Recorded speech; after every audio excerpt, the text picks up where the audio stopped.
want to say good morning to everybody. Thank you so much for being with us today. I want to let you know what I look at. I do see a little bit of a dirty window and the fence into my neighbor's yard, and often we'll get squirrels and lizards. And so sometimes it's good to sort of pause, look out for a second, and then kind of come back to the work that I'm doing. This is the webinar for Connecting to Culture. This is a webinar series. My name is Amy Jaffe, and I'm with CWDS and the Academy for Professional Excellence, which is a program of the San Diego State School of Social Work. And like so many other events today, this was originally planned for a large in-person event spread over 2 days. The goal for this event was to bring together Ventura CFS, Ventura County partner agencies, other child serving providers, stakeholders, as well as families and youth with lived experiences to share in this learning event geared towards deepening the conversation around culturally responsive practice. While we're unable to share this experience in person, we do hope that this virtual event spread out over the next 3 months will help meet this original goal of beginning the conversation to see how we can transform our work both individually and collectively to be culturally responsive to the families we serve. Judy Weber is the Deputy Director for CFS, and she'll be giving the opening remarks for today's webinar. So let's go ahead and get started, and I will kick this over to you, Judy. All right. Hi, everybody. Good morning. So excited for today. So excited for all the partners. I want to call you out that are joining us today. We are very clear in knowing that we cannot do this work without you. So we very much appreciate your time today. So in thinking about this morning and today's presentations and what it is that we wanted to get to, I really started to go back to the basics, and I remember in I believe it was 2012, 2013, I had the privilege of hearing the former director for the Ohio Children's Services Department speak, and for me it was a turning point in my career in that it made it crystal clear what I thought child welfare should be about.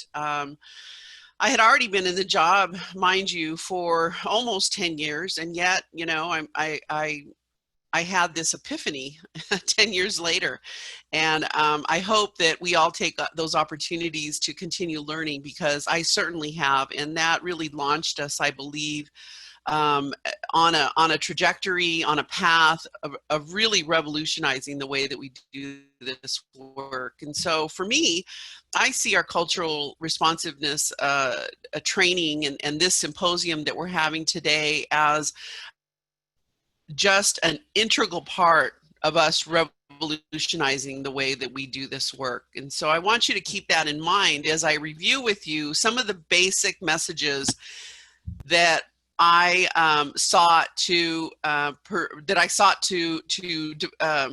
present to you all those years ago, and those messages that I hope are continuing to resonate with you today. So let's go ahead and go through them. Next slide, Amy. So I'm having a little bit of computer trouble. Let me fix that a minute. It says my internet connection is unstable, so I'm sorry if I'm not coming through as I should. So the key messages, we are not rescuers. We protect kids by strengthening their families. That is what brought about our tagline for our department, protecting children by strengthening families. Historically, child welfare relished actually in the idea of rescuing kids, and we know now that from studies and from stories that we're hearing from our youth that we weren't really rescuing them. We were actually further traumatizing them, and that trauma did not serve them in their life and created many more challenges than they could have had or would have had we been able to maintain their connections with those who loved them, with their families, with their relatives, people who love them unconditionally. And so I want us to think about that, especially right now as we're learning about different cultures and as we are trying to understand that even though people may be different than us, doesn't necessarily mean that removing children from these populations doesn't necessarily result in something better to happen. The next message, we keep families together whenever possible. I can't help but smile when I read this message, because right now I'm thinking about all of the wonderful stories and all of the good work that is happening throughout the organization. Of course, I have to call out our family preservation program and the courage that it took to launch that kind of program. But I also want to recognize the work that's done every day in the ongoing programs with reunification. Every step that a social worker takes in a case should be geared towards reunification. And whatever those barriers are, whatever those challenges are, it is our job to overcome them through our work. In order to be better at overcoming those challenges, I think that we need to deepen our understanding of the families that we work with. So today, that's what we're trying to do. We're trying to increase our understanding of the families that we work with. The next message was, first, we seek to do no harm. Wow, that's a hard one. That was really a hard message for me to digest, because in a lot of ways it related to the first message around not wanting to be rescuers. So if we could just take a minute and think about that. You know, I want you to know that I don't think any one of us got into this business with the idea of doing harm. And yet, when we are unconscious of those biases and or unfamiliar with particular cultures, we may be doing harm unintentionally. And so that is why today's information, hopefully the mental map that we're going to get today for how we really need to question our assumptions and beliefs, is going to come into play so that we are not doing any harm. Next message, we take the path of least destruction and don't make matters worse. When families come to our attention, they're in crisis. Make no mistake. If they are coming to our attention, and if a social worker is knocking on their door, there is crisis. But guess what? In crisis, there is opportunity. I really believe that. And if we use engagement, if we use our practice skills, we are going to be able to take the path of least destruction. How do we do that? We do that by seeing the family, really getting to know them and understand all of the dynamics that are at play within the family system, not just whether or not they abused their child or if they neglected their child. Our work is not that simple. Our work is much more complex. And I think we have all realized this now as time has gone on. And so taking the path of least destruction means that we have to have our eyes open, peripherally and in the center, as well as from the top down, so that you're able to see the larger family construct, so that you're able to see those individuals that are available to that family in order to stabilize them. Doing that extra work keeps us from taking a path where we are disrupting that family. And so taking the path of least destruction is what we want to do every day as we work with our families. The next message is, we immediately start the plan for family reunification. That's easier said than done, right? Because we have a system right now that is basically designed for us and not for our families. And I think this is an integral message that we are wanting to promote today, and that I want you to understand about why we're having a cultural responsiveness symposium today.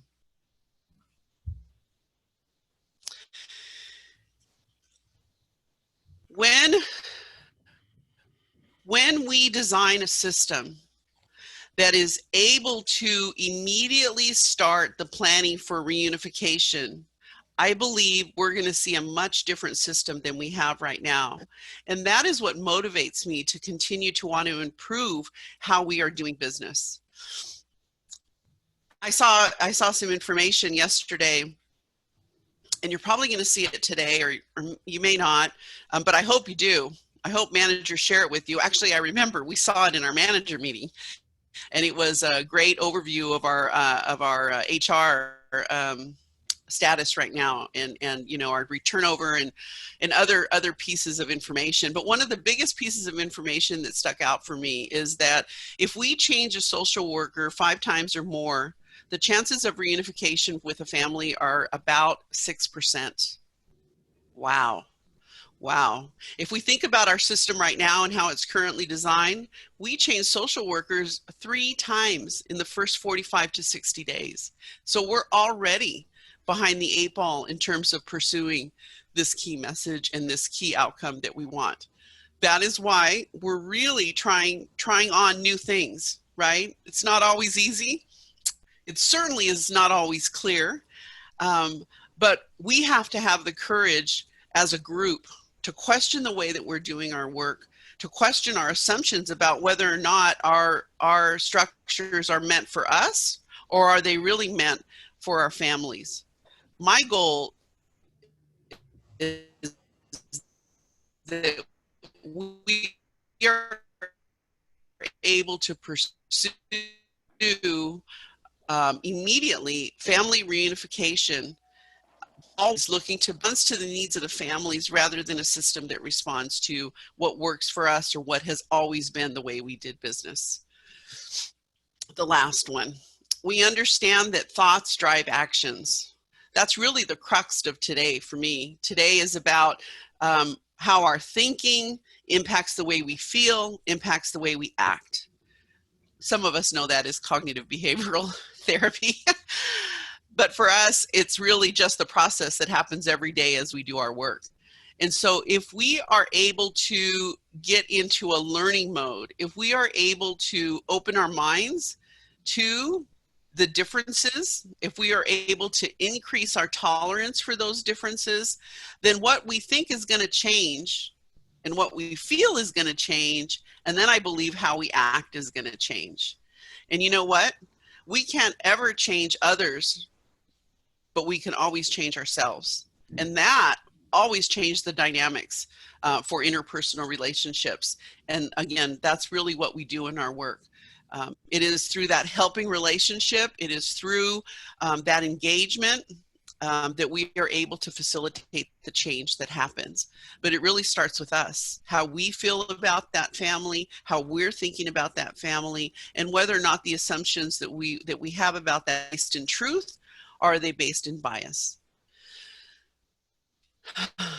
So these are the messages that changed my life, that really changed my role, I believe, as a leader. And so I wanted to share these with you. I know some of you who have been with the department have probably heard these things from me, but we have had so many new staff over the year. And so I felt it was really important to kind of get back to where we all started in this effort. And so with that, I'll go ahead and go to the next slide.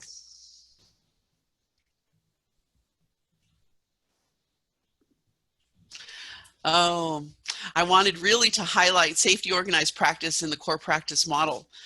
Because even though those key messages that I talked about on the last page were things that I had in my mind right now around, or that I had in my mind yesterday around how I wanted us to shift the way we did our work, I wanted to recognize the progress that we've made. And I am very aware of the progress that we have made. And I attribute that progress to a lot of things. I think it first starts with all of you and the values that you hold in your heart. I think all that we did, you know, all those 10 years ago and the efforts that we've done since then are to tap into those values that every one of you have in your heart. Identify for yourselves what are those principles that guide your work on a daily basis. Identify for yourself why you got into this business in the first place. Organizationally, though, we embarked on 2 critical initiatives. Those initiatives were safety organized practice and the core practice model. So we intentionally shifted our practice with the focus on teaming with families and moving away from an investigative law enforcement approach to more of a social work approach. We know that a non-adversarial practice approach is different very different than the way child welfare had been practiced. But you know what? It's more sustainable because it really changes the way that we are interacting with our families. I go back to the reunification events that I've gone to now over the last 5 years. And I've shared this with you many times, but I think it's worth repeating. Every single one of the individuals and families who participated in the reunification event cited the relationship with their social workers as the #1 reason for their success. I can guarantee you that those relationships were non-adversarial. I can guarantee you that those relationships were based on helping and understanding and believing that that person could change. That is the way we do our work now. In order to get there, we invested an incredible amount of time and money and effort in providing all of you with strength-based training, providing you with the time and the coaching and the environment, I hope, that it takes to shift your practice. The process of setting aside fault finding and putting forth the genuine effort to lift a family is much easier said than done. But I believe that that our investment in the training, our investment in the coaching, our investment in efforts like this today are going to help you to continue forward in that vein. Next, we have really changed the way we do our work, and we're continuing to evolve that. Wait, I'm not quite done yet, Amy. Go back to the last slide. Focus on partnering. I have 2 more things. Focus on partnering. I want to say this is really the future of our work. We are no longer going to be working in isolation because we know that no one system can meet the needs of families that we're working with. Their needs are way too complex. We need help, and that's okay. So the cornerstone of social work is consultation. Consultation is about checking in, right, with a colleague, trying to better understand the situation, and being able to identify when you need to bring in help. And that is the information that I want you to elevate in the organization so that we know what it is that you need and who are the partners that you need in order to continue to do the good work that you do. Finally, I have to talk about TDMs, I have to talk about family meetings, and I have to talk about the impact that all of you have shared with us around the miracles. Actually, I've heard that term used, the miracles that happen in those TDMs, and the shift, just the shift that occurs in the eyes of a parent, or the shift that occurs in the minds of a family in terms of what their role is going to be going forward in order to keep that family together. That's you. That's every single one of you who put forward that effort to do our work differently. And I thank you, and I know that our families thank you for that. Next one. Next slide.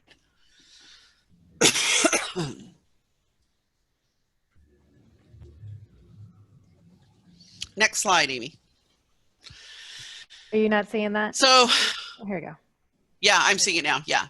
So next one, thoughts drive actions. When we were planning this event, we had the opportunity to have some really deep discussions about what this might look like in our environment, because I don't think anybody is overtly biased, right? No one is overtly prejudiced and saying that they don't like one group of people or they feel this way about another group of people.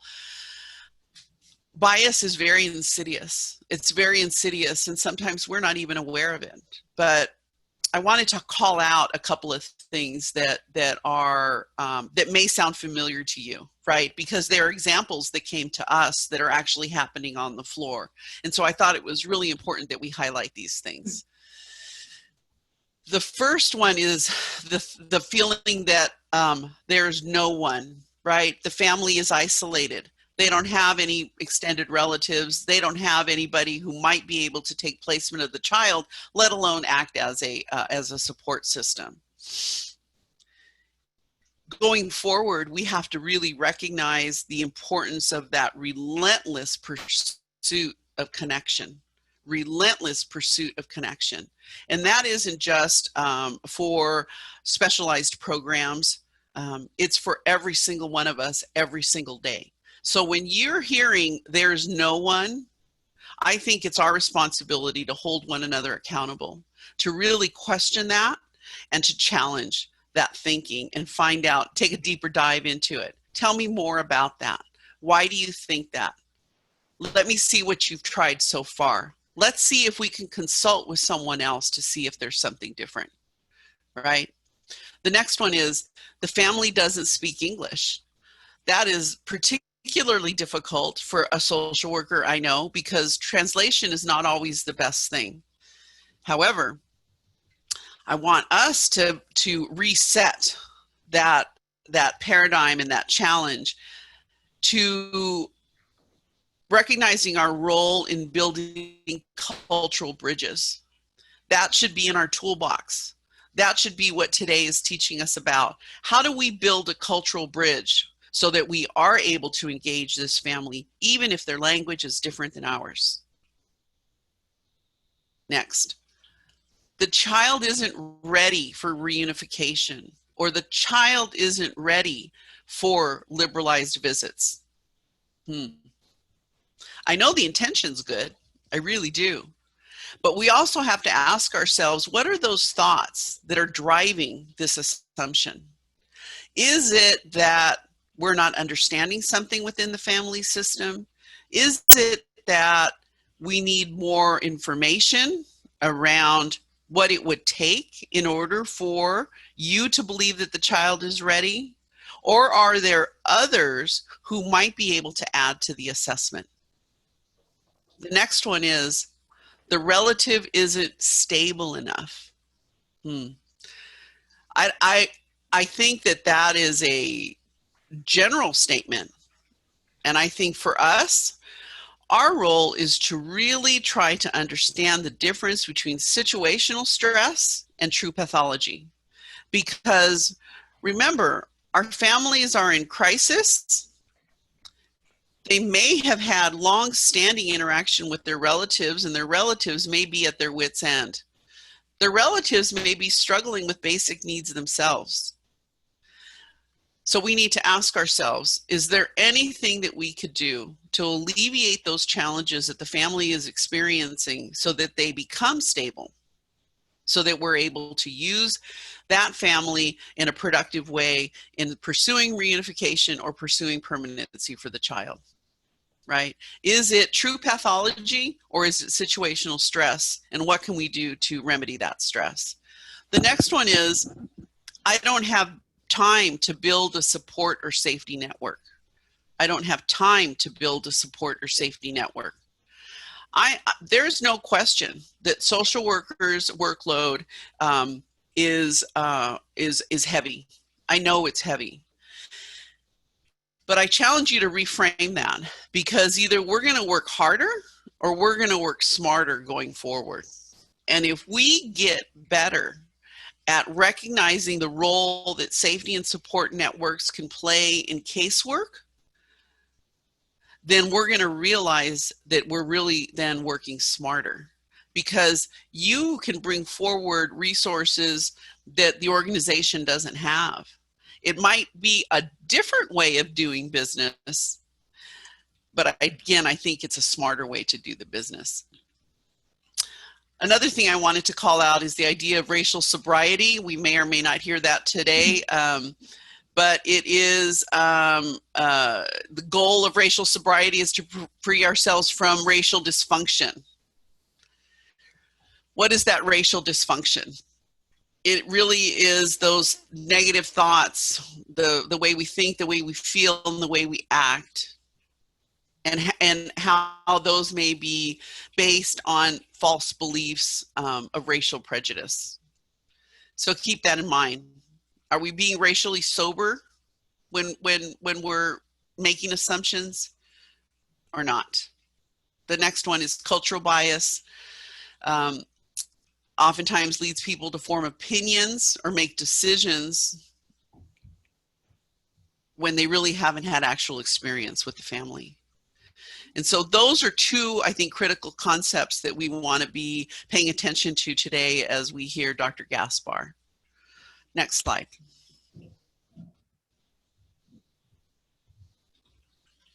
I wanted to share with you this referral data. Many of you know that we have had many, at least 4 years now of being able to review data in relation to our system, and we understand that a disproportionate number of Latino children come to our attention. They come to our attention specifically from a 4-by-4 mile area in the South Oxnard Plain. If you look at this data here, it's pretty amazing. It's shocking, I think, is the word that we might use. Now, I think I want to recognize here that we function in a larger system, and how referrals come to us are not necessarily within our control. There are other structures at work, let's say. Nonetheless, how we respond to those referrals when they come to us is within our scope of responsibility and can be impacted by how we go about doing our business. So again, are we racially sober? Are we culturally attuned to what's happening? I think we need to. Today's symposium is about putting those tools in your toolkit so that you're able to do that. So if you see then in 2019, out of 3,287 referrals, 2,776 of those referrals involved Latino children. Now we know that Latino refers to a very broad umbrella of individuals from either Mexico or South America, and then within those different ethnic groups, there are even subsets, right, of indigenous people that we also are now serving in our county. But I think when we see this in black and white, wow, it really makes the case for us as to why we're having today's symposium, why we've selected Dr. Gaspar as our keynote speaker, and how we might be able to better understand this population that we're working with. I'll also call out for you here that of all the allegations that we have here, the majority of them are around neglect. Neglect related to, I believe, is related to poverty. And oftentimes people who are under stress and living in impoverished situations are also experiencing substance abuse. They may be experiencing a mental health issue related to depression or stress. There is a higher incidence of domestic violence in those situations, and I don't need to tell you those are the referrals that we're responding to. The other area here that shows on the pie chart that shows a high, oh, I'm sorry, this particular pie chart refers to age groups. Here. And so I wanted to call that out for you because the largest age group that we serve is children, babies, right? And so when we remove children from their families and we do not have that relentless pursuit of reunification or relentless pursuit of identifying permanency or connection for that child, we are impacting their life now and for generations to come. And so we really are at ground zero in a lot of ways in terms of doing social justice work. And so for me, social justice work is about being aware, I think, first and foremost, and making decisions that are based on not just good intention, but on informed information. And so today we're going to get some good information from Dr. Gaspar. It's going to set us out on this journey that we're going to be embarking on to really improve the cultural sensitivity and cultural responsiveness that we have for the groups that we serve. I don't want any of us to see this as something different or something new. Again, I believe that this is an underpinning to everything that we do going forward. It is going to strengthen us. It is going to continue to revolutionize us in the way that we do this work. And it's only going to make us do better. So going forward, we will be wanting to interweave the concepts of cultural responsiveness into everything that we're doing. There's a lot of exciting things planned, including the identification of champions, the role that our coaches are going to play, the role that I believe every level of the organization is going to play, because we're going to want to be able to bring forward the voice of all of you in how we roll this out. And I'm excited about it. It's going to take us a couple of years to get it going. Nothing's going to happen all at once, especially in this environment. As we move forward, we're going to have a few more of those of these types of symposiums virtually, but this is the beginning of a journey. And so I'm happy that you're here with us. I thank you for being here with us. And with that, I'm going to turn it back over. Great. Thank you so much, Judy, for those welcoming remarks and sort of setting the context. I really appreciate that.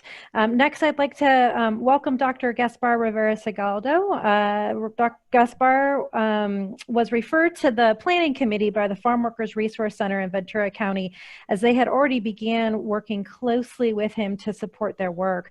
Dr. Gaspar received his doctorate in sociology from the University of California, Santa Cruz. He's currently project director at UCLA Center for Labor Research and Education, where he teaches classes on work, labor, and social justice in the U.S.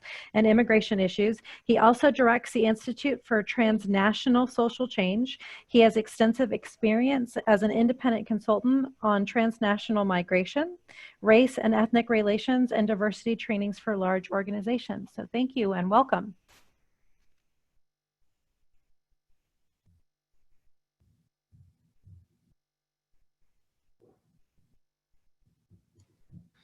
Thank you very much, Amy. And just before I start, if for any reason I experience technical difficulties, my internet is usually very stable, but in case I get disconnected, just wait for me. Don't despair. I'll log in back again, and we have a plan for that.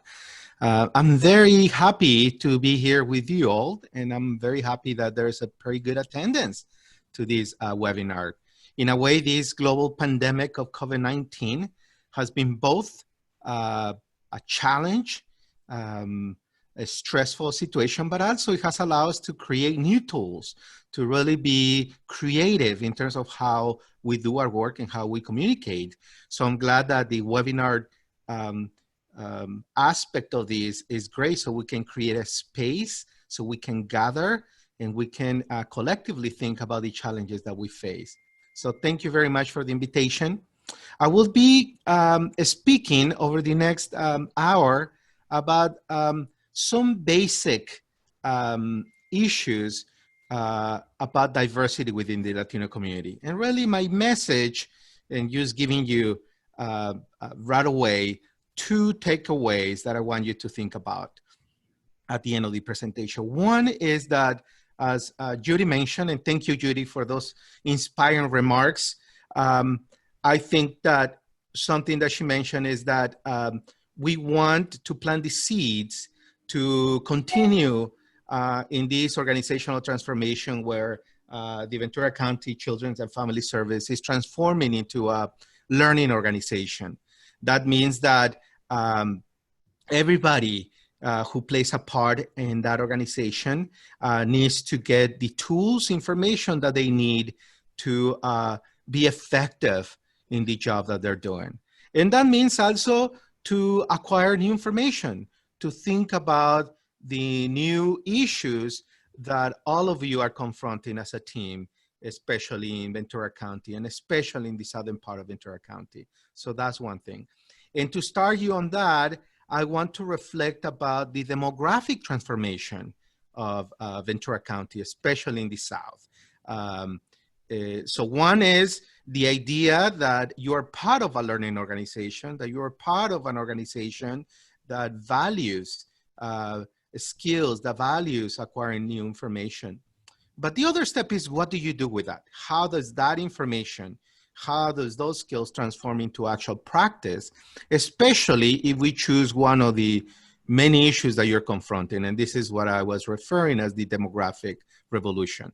How can we think about the population that we serve? How can we think about the challenges that the children and family services have in terms of understanding why there's so many cases, so many referrals from South County?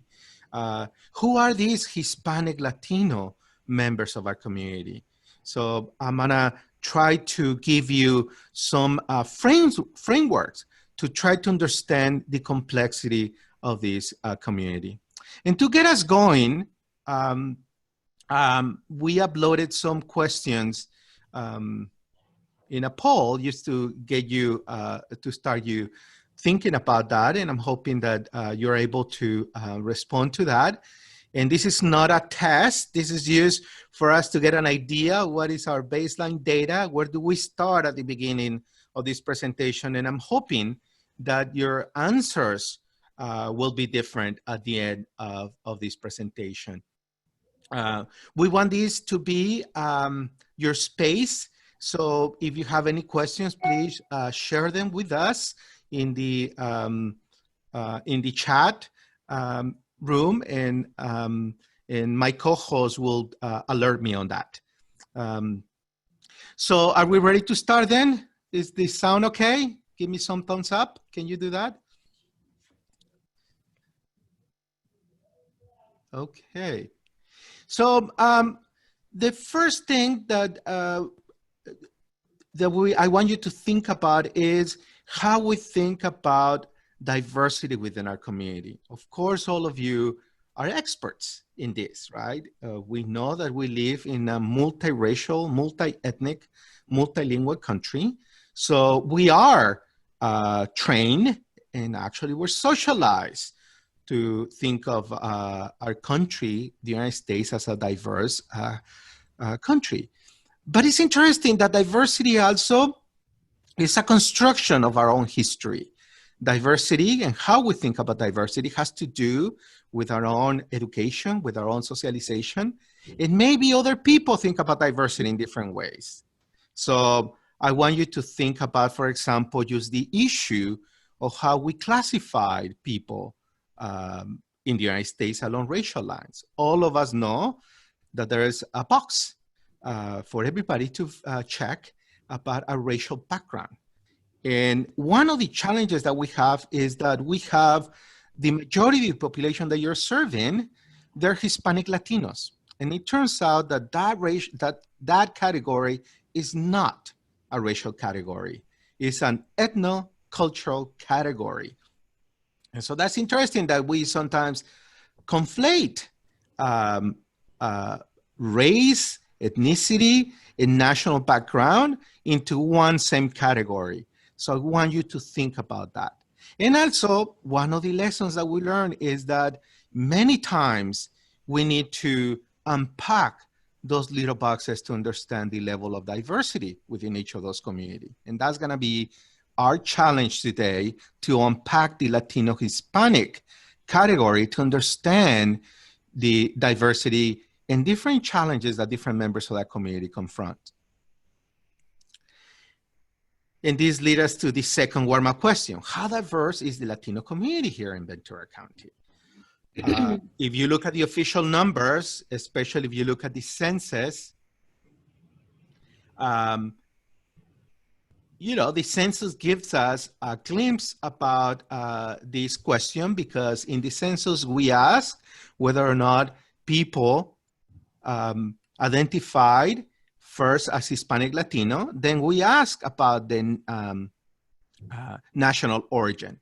And that's how we get to a little bit of this question of how diverse this Latino community is. And we know that the majority of the Latino community in our community are from Mexico, but also we have Central Americans.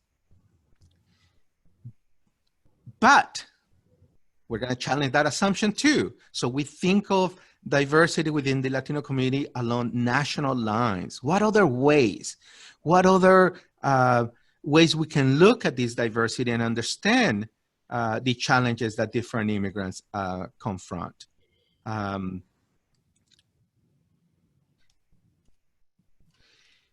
third question, and this is going to one of the issues that we're going to learn today.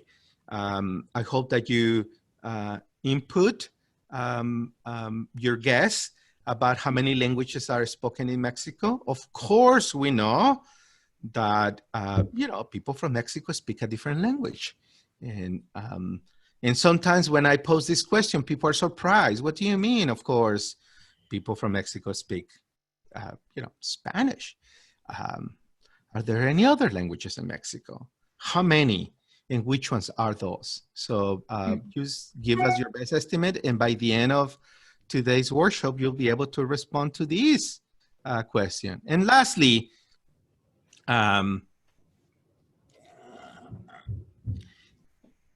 there's a large community, especially in the Oxnard County, that comes from Mexico. And they're different than other Mexicans, and we're going to explore that. So have you heard that these indigenous migrants who reside in the Oxnard area speak a different language, and that is Mixtec? Would you say that Mixtec is a dialect? Yes, no? And we're going to talk about that at the end, also during the presentation. So thank you. And I don't know if people can see the results of the poll. They're being posted there. So we'll go for this. Just keep these questions in mind as we progress in the presentation. And also, if you have any questions, please make sure that you post your question in the chat box. So for today's agenda, I want to hit 4 specific issues. One is to develop a framework to understand diversity, to understand how we classify people and the consequences of those classifications that we use. We're going to discuss more specifically the issue of diversity within the Latino community. What are the different frameworks, the different lenses through which we can understand the background and the challenges that people in the Latino community confront. Also, moving more into practical issues, moving from theory to practice, we'll delve into specific challenges of working with indigenous communities, and these have to do, of course, with language, with culture, but also with the structural issues. They're the majority farm workers, and they tend to experience poverty, marginalization, and discrimination in greater amounts than other communities. And lastly, we'll close with hopefully outlining and giving you some tools about best practices of working with indigenous communities, and also identifying resources that you have within the Ventura County to be able to increase your capacity to work with this community. So let's launch onto this presentation. And if there's any major issues, if you cannot hear me or there's a burning question, just make sure that you raise your hand and you pose that question in the chat box. And I wanted to start with a larger issue, which is this issue of frames to understand our social work. In a way, we take it for granted that we as professionals working for specific agencies, as members of our community, maybe as members of advocacy organizations, we have some narratives in our head that explain to us, that make sense of the place we have within our social world, and also what we think and how we relate to others. These larger narratives, larger frameworks also provide us with things that we know in intuitive ways, things that we don't have to really think about, our gut reactions of who we are, how we develop a sense of identity and belonging to a specific community, but also at the same time, this implicit framework shapes how we relate to others, right? Because all of us, including professional social workers, including academics, including allies and members of our community, have a sense of identity. In other words, we have links to a specific community, and that means that that community has boundaries, right? What are the different communities that we're members with? What are the boundaries of that community? And how we talk about others and how we relate to others. And so we'll talk more about something that is more difficult to understand, which is implicit bias. And this is, when we look at pictures, for example, it's interesting, the many stories that we can tell, for example, about this interaction at the top. And I wonder if you can see my cursor here. A social worker interviewing a multiracial family. And I'm sure you can make many stories here, make up many stories about this interaction, about the issues that they're confronting. And also we have another picture here of seemingly Latino kids working at a table. This seems like it's kindergarten, first grade school. And it's interesting that it's a picture from Oxnard School District. And these are Indigenous kids working with a bilingual worker. So what are the assumptions that we make when we look at these pictures and when we actually interact with these families? So two things, and I'm not gonna... Gaspar, can I interrupt 1 second? Because we have a question in the chat, and actually this was a question that came up even before we started the webinar today, so it might be helpful for folks, is what is the difference between Mixteco versus Mixtec? Okay, that's good. The difference is used the English word that we use. In Spanish, we call Mixteco, the culture, in the region where these people come from. We call it the Mixteca region, and we change the word, those two words. So Mixtec is the anglicized word. Mixteco is the Spanish word that we use for this specific ethnic group.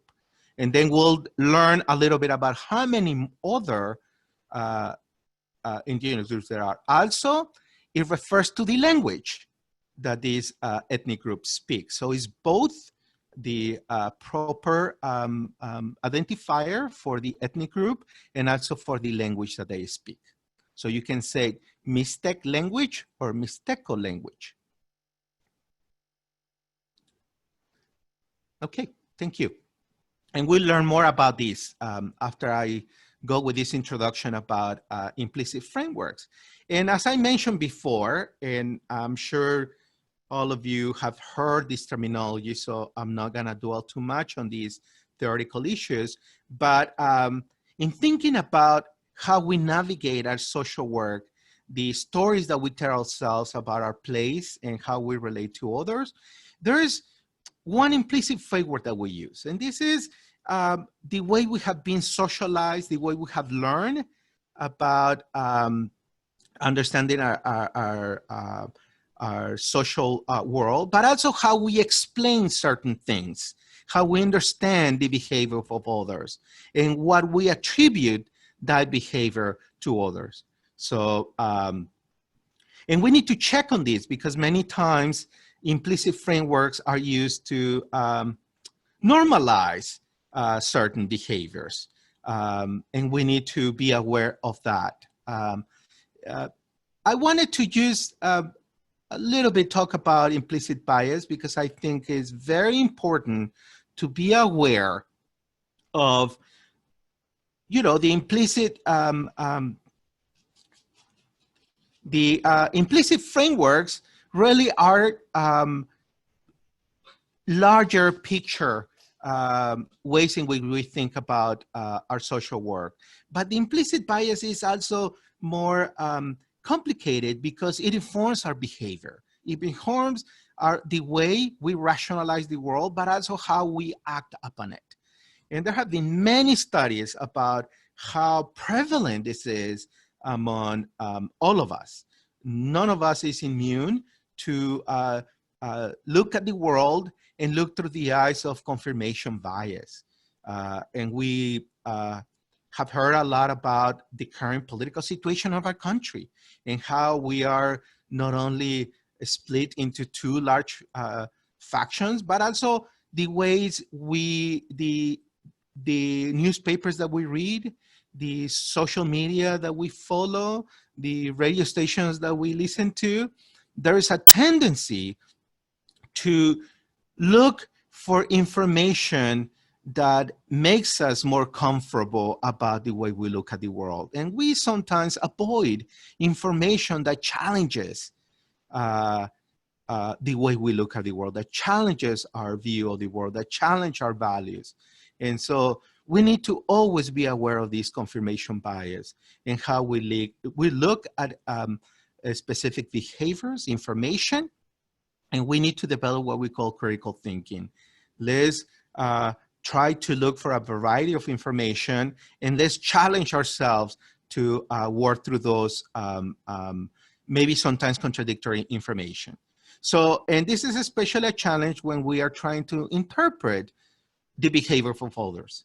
How are we looking at how a parent, how a family, how a community is behaving, and how that maybe if we're looking something that doesn't follow with what we believe, how does that make us feel? What kind of challenge is posing to us? And that is important because after that belief, after thinking about it, there comes an action. And so it's important to think about that. So let's develop critical thinking. Let's be aware of our own implicit bias, how we're interpreting the behavior and the information that we're getting. And just think about whether or not we feel so closely to our view on the world that in the way that action or that information is challenging us and what to make out of it. And there are two ways to think about this. So sometimes we take action by thinking using our quick thinking. And this is our gut reaction. These are ways in which we react to in emergency situations. And sometimes, you know, you don't have a lot of time to react to a specific issue. So your quick thinking kicks in. And that's, I think, we need to train ourselves to and that's why we need to train ourselves to think about the information that we get and how we react to it. And that's why it's important to continue getting more information and have that reservoir of knowledge to inform our quick reaction.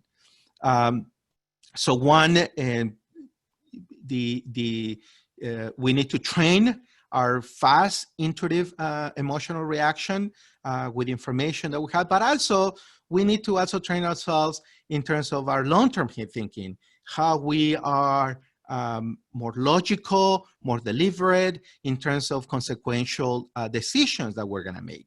And hopefully the information that we'll give you today will inform these two aspects of your thinking. The quick thinking, if you train yourself, if you think about diversity, and if you, for example, if you are visiting a family and you know that that family is Latino, and maybe if you find out that that family is from Mexico, something that we'll be discussing here is the expectation of how they should react. So many of you might be bilingual. Many of you will feel very comfortable in Spanish. So going into this family space, you feel comfortable. and you know the cultural clues, you know not only how to communicate verbally, but also you can read nonverbal communication, how comfortable the family is, and you have certain expectations. So if you start speaking in Spanish, and then if the mother or the father seems slow to understand what you're saying, if the mother or the father or even the kid seem very apprehensive and quiet, and they don't seem to understand what you're saying, your quick thinking might come in and say, what's wrong with this picture, right? The expectation is that Mexican people should speak Spanish. What is going on here? So if you don't know anything, if you don't know that Mexicans are also from multilingual backgrounds, you might think that there's something wrong there. And how you react to that is going to be important. So we want you to get this information to inform that quick thinking, right? But maybe in your more slow type of thinking, if you start analyzing, and if you know, for example, that the family is from the state of Oaxaca, and you know that Oaxaca is one of the most indigenous states in Mexico, then a different decision that you might take is maybe the issue, do they need interpretation, for example, to be able to communicate effectively? Yes, they're from Mexico. The majority of people in Mexico speak Spanish, but there are some populations that do not speak Spanish as their first language. So therefore, that knowledge would also shape your long-term decision. So this is part of the training, how to take information, how to train yourself in terms of changing your fast thinking, but also your analytical process in the long-term decisions that you're making. So, and one of the issues that I want to talk about is this issue about how we think about a community, especially the importance of labels. Right? Labels are very crucial for us human beings to understand others, to understand diversity. There's no way we can navigate our world with a big number of labels. We need to classify population. We need to classify items in some workable set of labels. And some important labels that we use in navigating a social world are the racial labels. And those are quick labels that allow us to classify people and to start thinking about our strategy there. And as was mentioned before, what happens if the information that you're getting sort of doesn't fall within those larger categories that you have developed? What happens when, for example, a Mexican individual fails to speak Spanish? How do you react to that? So I'm going to share this short video. It's a almost 2-minute video about what can happen if somebody fails to speak Spanish. What are the consequences of that? And this is the case of Angelina Diaz-Ramirez, who's an indigenous migrant from the state of Oaxaca, and she speaks Triqui. And this is what happened to her when she showed up to the doctor, and there wasn't an adequate interpretation for her to understand what was happening. So let's listen to her story. It's 1.5 minutes.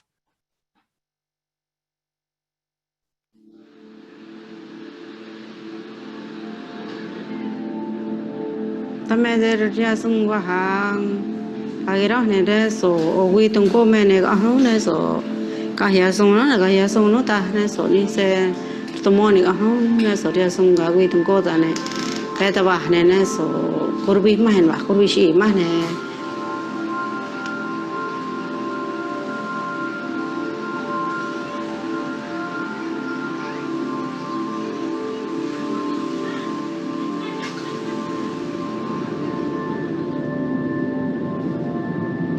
tôi cả vào chi này ta hiểu chi này ta về chi hiểu đúng là không hẹn mà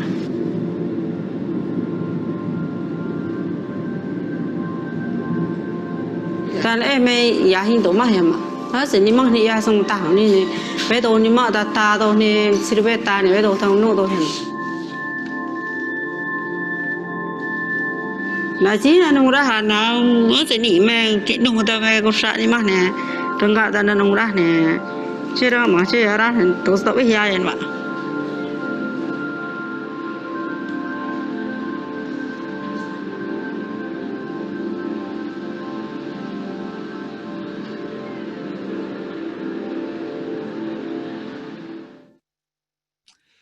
So I'm going to give you, I'm going to make this PowerPoint presentation available to you all so you can have the links and the slides.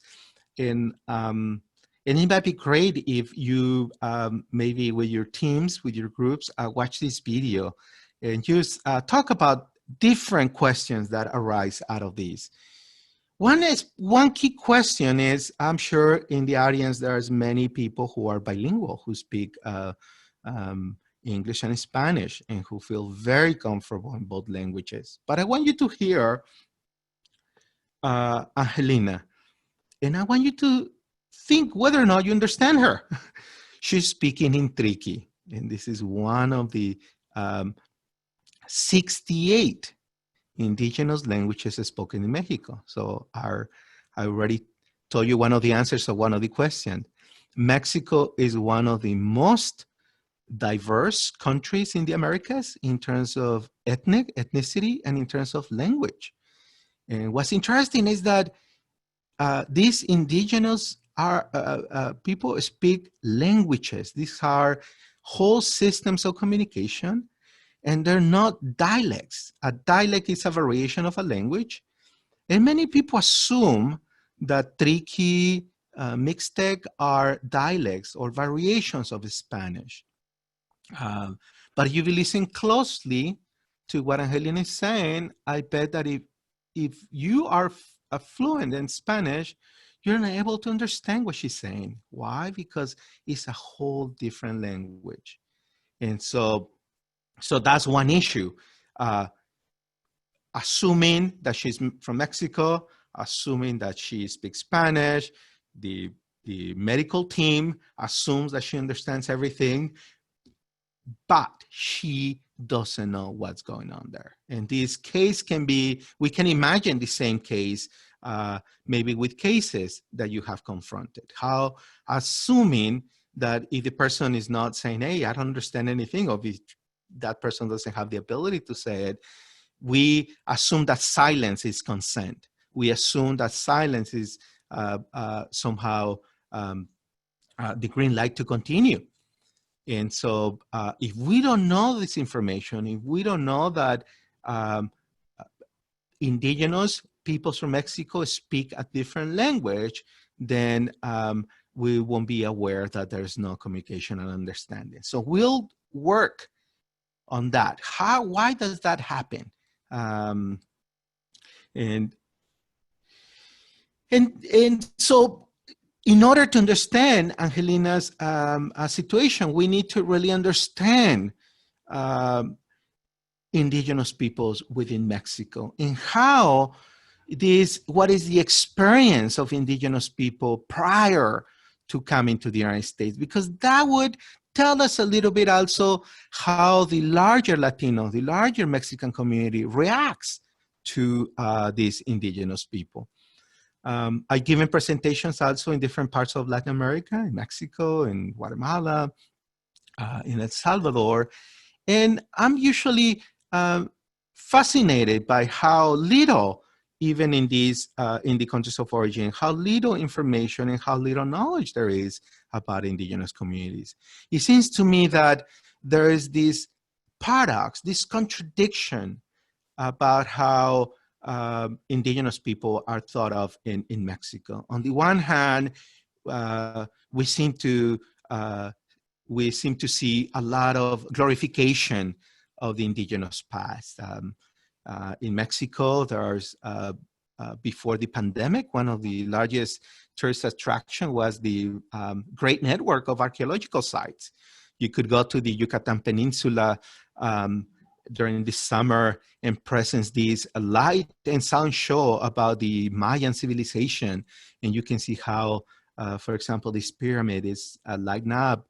And it's an amazing show showing how the roots of Mexican culture are in these indigenous people.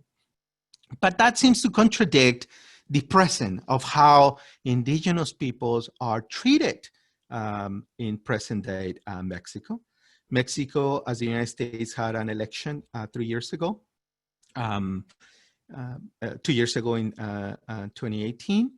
And for the first time, there was an indigenous woman attempting to run on as president as an independent candidate. Her name was Maria de Jesus Patricio.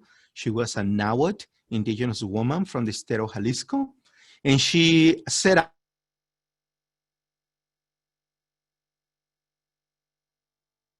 out to gather, she needed to gather a little bit under 1 million signatures to appear on the ballot. Amy, can you hear me? I'm getting a message that my internet is unstable. You went out for a second, but you're back. Okay, thank you. And then she launched a very robust also social media campaign. She opened a webpage where people also can support her. And it was interesting to read, and I'm sorry these comments are in Spanish because it's a screenshot of the publication in Spanish. And it was interesting to read a lot of the comments. Remember, this is 2 years ago. We're not talking about a long time ago in Mexico. This is a contemporary issue. And a lot of the comments were very negative on the part of voters in Mexico. They were very explicitly racist against her candidacy. Some of the people even wonder aloud why an indigenous woman was running for president, that their place to be was as domestic helpers. And so they made fun of her campaign. They did not take it seriously. So this is the paradox of indigenous people within Mexico. On the one hand, the culture, the country, the educational system glorifies the distant past of how great, how smart, how civilized these people were. But in the present, that there is a contradictory behavior in terms of how they viewed as not very smart, not very civilized, and not deserving to run the country. So how do we come to terms with that? And I think something that we need to think about is the larger narrative that that framework, that story that we tell ourselves about our place within our society and how others fit. In this sense, the larger narrative in Mexico is that indigenous people do not belong fully to Mexican society. And this is the legacy of the colonial past. But it's so ingrained that it's implicit in our culture. I don't know how many people in the audience speak Spanish or read Spanish, but these are some of the phrases that Mexican people use in their homes. The first one is when you want to insult somebody, all you have to tell them is, don't be an Indian. And that's actually an insult. It's a pejorative way. Why? Because Indians are thought of as inferior, as uncivilized.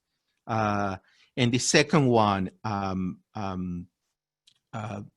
indigenous people, since they're uncivilized, they don't use shoes, they have dry feet, and they come from the mountains. They're savages. So the second phrase refers to that. But the third phrase is interesting too, because it comes loaded with racist attitudes. And we can understand this in the context of the United States as we try to understand racial relations in the United States, where passing, the darker, the blacker you were more at the bottom of the racial hierarchy. Well, it's the same in Mexico. The more Indian you are at the bottom of that racial pyramid. So there's this cultural reaction, implicit bias to say, well, we need to better the race. And this is a phrase that sometimes is used, and this is about becoming white. And this is interesting when we think about also the numbers, for example, we're going to go over a little bit of the racial classification of the population in Oxnard, and you see some very interesting ways in which Latino and Hispanics identify racially. So I want you to think about this is, given the racial landscape in the United States, how, and given the fact that Latino Hispanic is not a racial category, all Latinos and Hispanics have to choose a racial category, what race would they choose as their racial identity? So I want you to think about that, and then we're gonna go to the numbers in Oxnard. So who are indigenous people? And why are their numbers growing so fast, especially in rural areas, especially in areas such as Oxnard, and why have they been migrating in great numbers to the point where a census conducted 8 years ago by Rick Mines found out that 1/3 of the labor force in California's agriculture was of indigenous background, fully 1/3. So it is calculated that at the peak of the season, and this is just an estimate, of course, because there's no census. The census doesn't pick up on this. There might be between 150 to 180 indigenous migrants working in agriculture in California.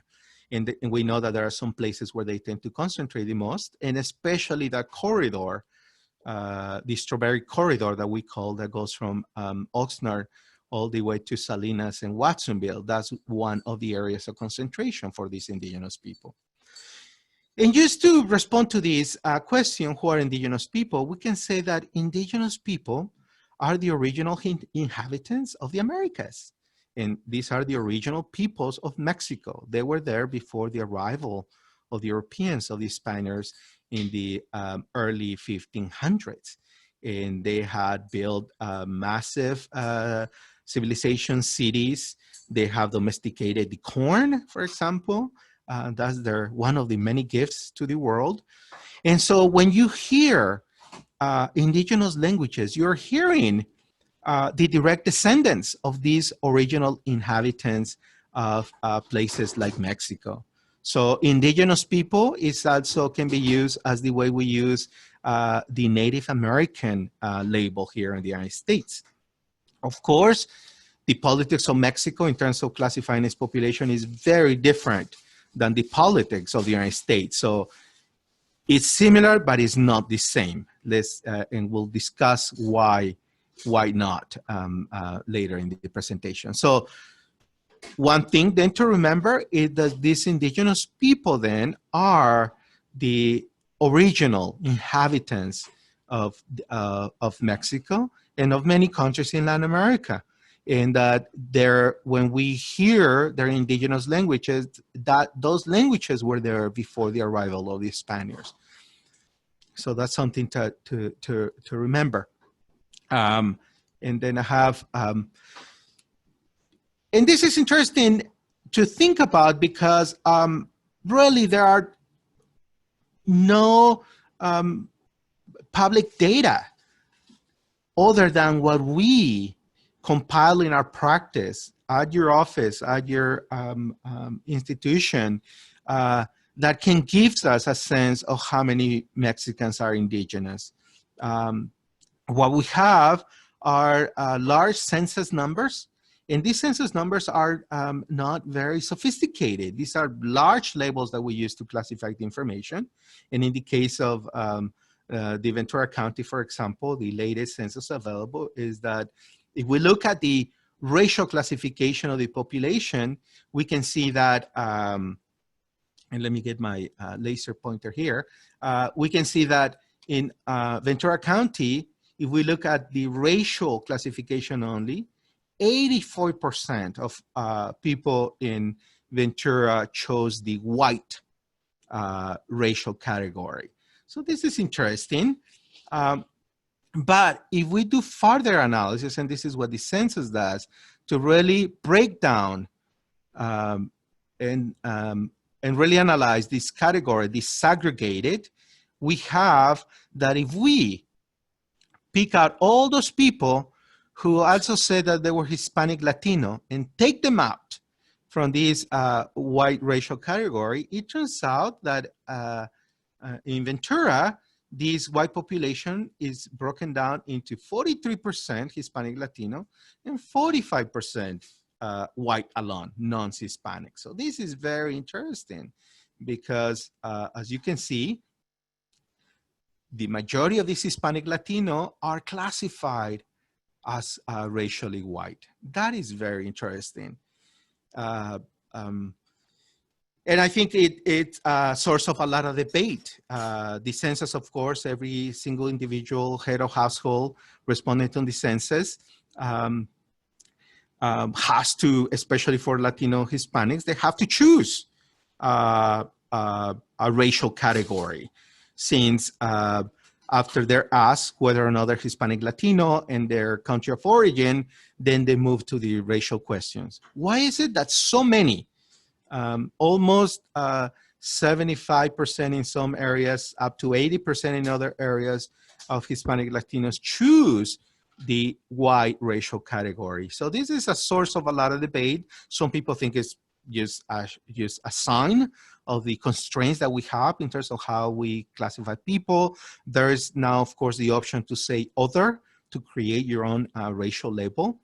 And some people would argue that it's aspirational, that, you know, Hispanic people see themselves as white in many times, and that's the culture where they come from. So we can debate about this, but, you know, these are the numbers, and this is the system that we have in the United States. If we look at the, for example, the numbers for the Oxnard,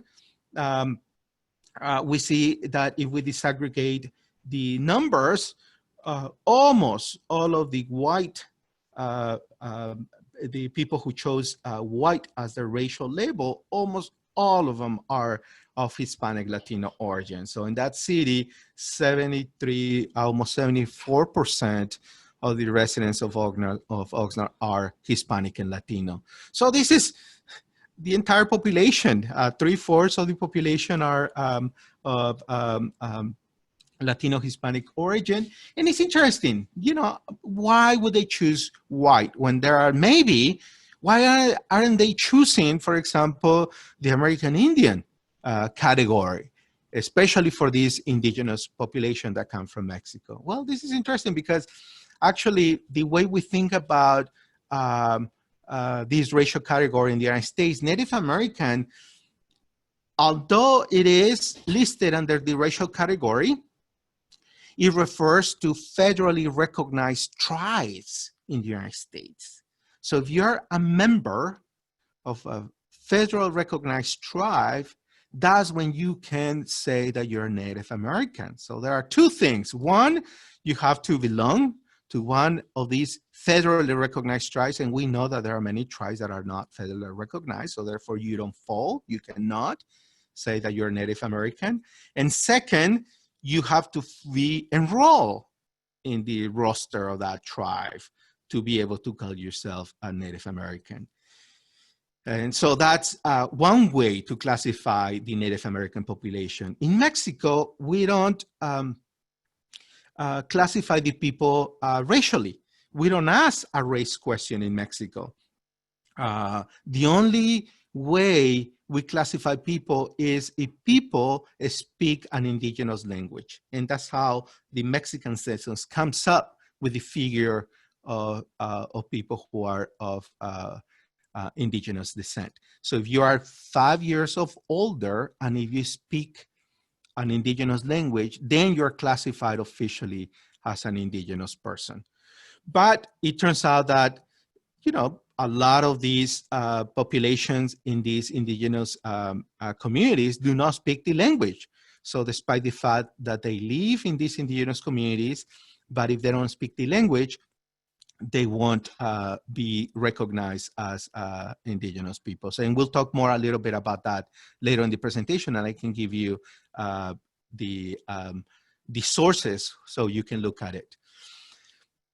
So this issue of Latinx or Hispanicity is important because this community has grown tremendously. We can say that there has been a demographic revolution in places like California, but also in other parts of the United States. So the Hispanic Latino population is huge and growing. It is projected that is going to reach 100 million in 30 years. It will be very close to 1/3 of the entire US population. So we have to really take this into consideration as we plan how we serve and our knowledge of this community. And what's interesting is that also the United States is becoming fast Spanish-speaking country. If we were to put the population that speaks Spanish in the United States into one single country, that would be the second largest Spanish-speaking country in the world, just behind Mexico. Mexico has about 120 million inhabitants, so behind that would be the Spanish-speaking population of the United States. So this is how we think about diversity within this Latino Hispanic community. They're Spanish dominant, but also since the census collects data in terms of national origin, we know what countries this population come from. And especially in California, between 78 to 80% of Latinos Hispanics come from Mexico. As you move to other areas in the United States, of course, there are other dominant migratory streams there. In the New York northeastern corridor, of course, there's more people from the Spanish Caribbean, Puerto Rico, the Dominican Republic. As you move to, for example, the Miami area, the Cuban community is dominant. And in other places, so for example, in the Washington area, there's a more of a distribution, but also you have Central Americans with a big presence. For California, especially from the Southern California area, from Ventura all the way to San Diego, the Spanish population is so dominant that really it doesn't allow us to really think that also within this region is the largest Central American community in the world.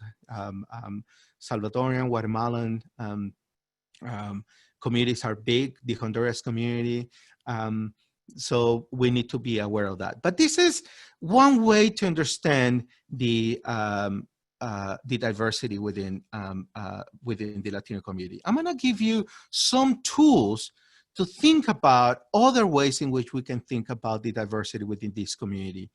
One of the questions that I posed in the polling at the beginning was to let me know how many languages you thought were spoken in Mexico. And this is a way, this is a map of Mexico, and a different way to think about Mexico is about its linguistic diversity. I mentioned to you that there are 68 indigenous groups. Each one of these groups speaks their own language. And I have a list in this map of all the different languages and their names, and also in rank order. And I have another list. And also there are other lists about the indigenous communities represented in the Oxnard Ventura region. But as you can see in this map, there's a higher concentration of indigenous people in the southern part of Mexico. This is 3 states that are four states actually, but 3 states that are adjacent to one another are the most indigenous states in Mexico. And this is the states of Guerrero, Oaxaca, and Chiapas is bordering Guatemala. The other big state with a large indigenous population is the peninsula of Yucatan, with Yucatan and Quintana Roo, and they're adjacent with Guatemala. And this is the area of the Mayan indigenous people. Mayans are both in Guatemala and also in Mexico. So you can see how this region, that's where there's a highest concentration of indigenous people. Also in the eastern central part of Mexico, there's a large concentration. This is where, especially in the southern part, this is where Mexico City is. And the largest actually indigenous group is this group in red. And these are the Nahua people. And these are the descendants of the Aztecs. You heard about the Aztecs? Well, this is their homeland right here. And they're the largest indigenous group actually in Mexico, followed by the Mayans.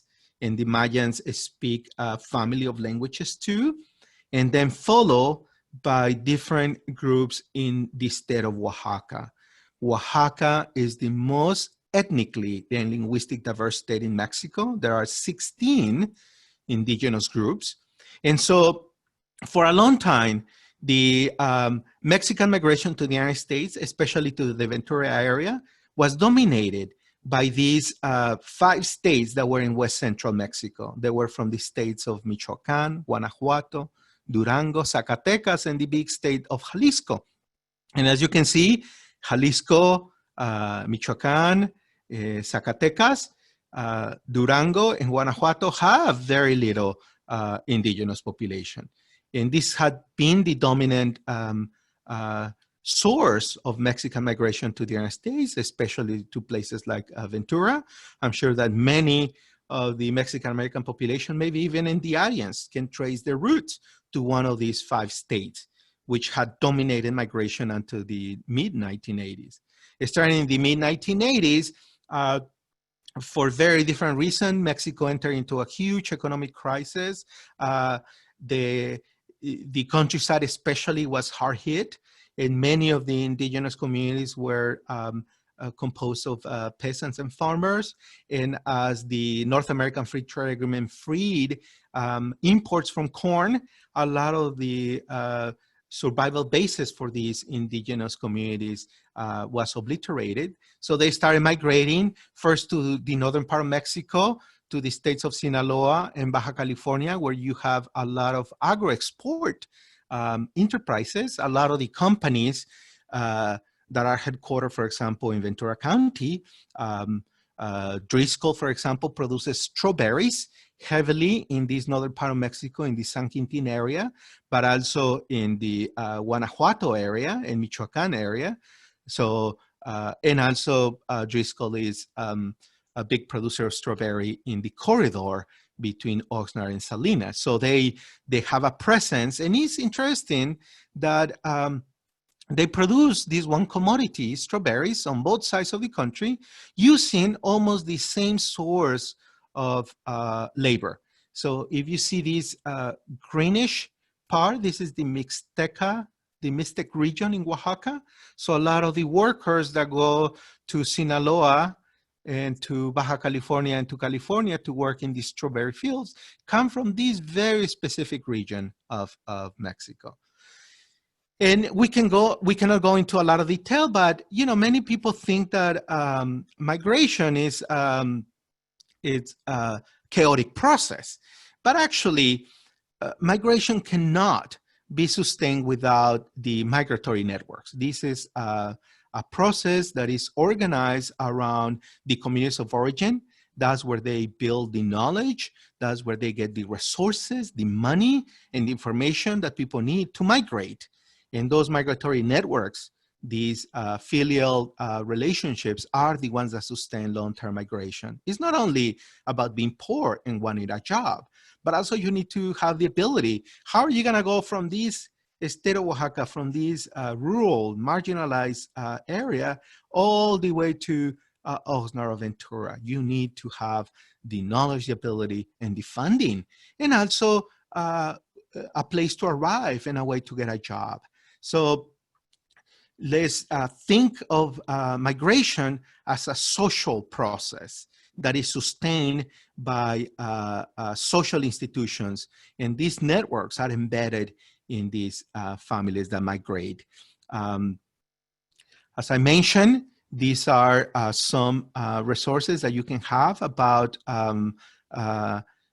indigenous languages in Mexico.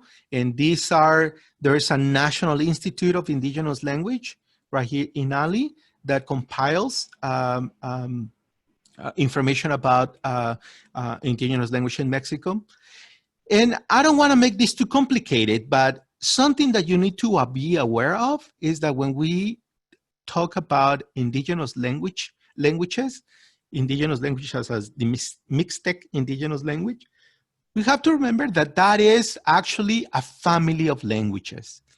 Mixtec is not a single language that is spoken exactly by all the people who speak Mixteco. There are many variations of Mixteco, depending on how you count, but there might be between 30 to 50. So linguists are currently researching that.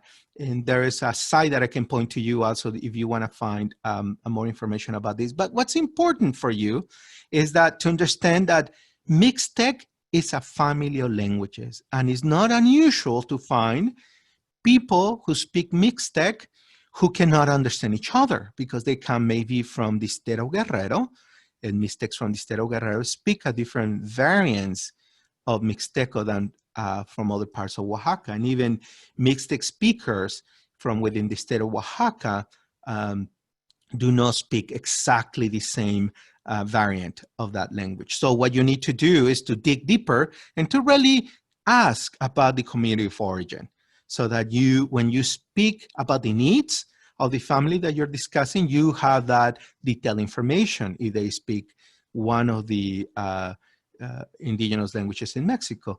And in Oxnard, 3 languages are mostly represented.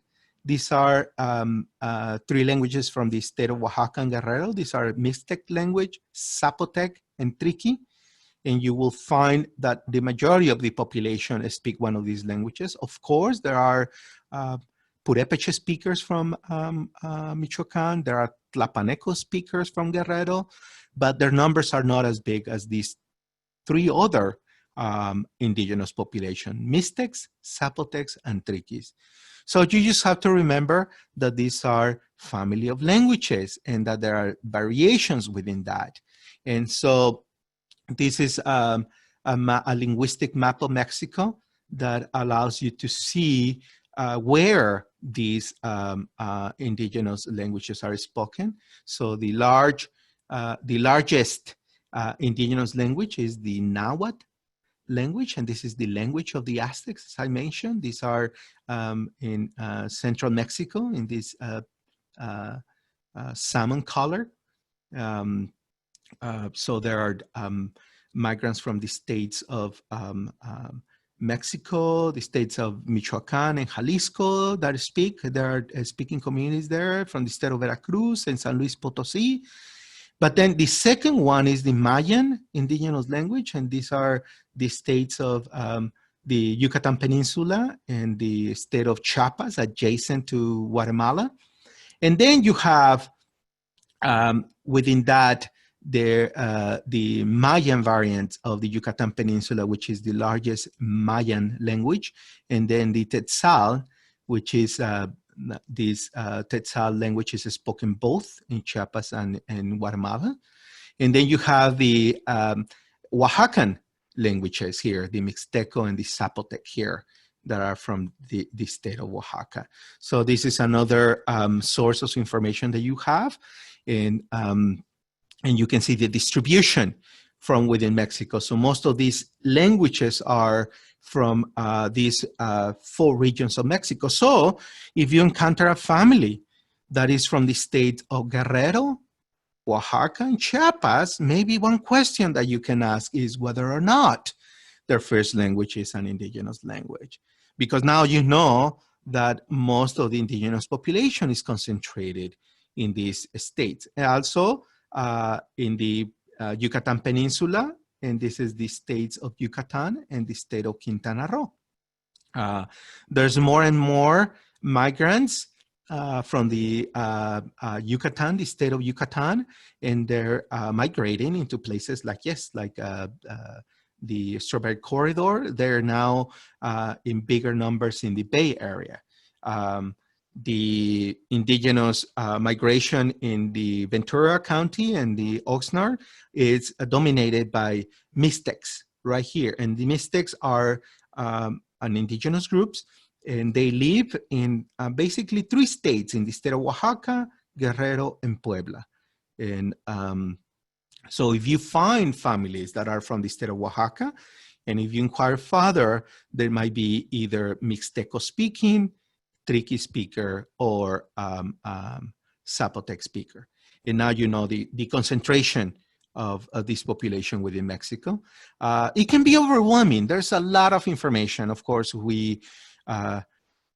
I teach classes on indigenous migration. I teach classes on indigenous people. So for us, we breathe and eat this information every day.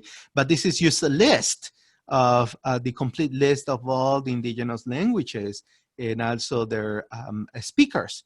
So the top 10 are right here, and the others are, smaller languages, and some of them are actually on the endangered language list.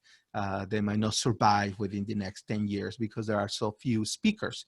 But so in this PowerPoint presentation, you have the entire list of indigenous languages.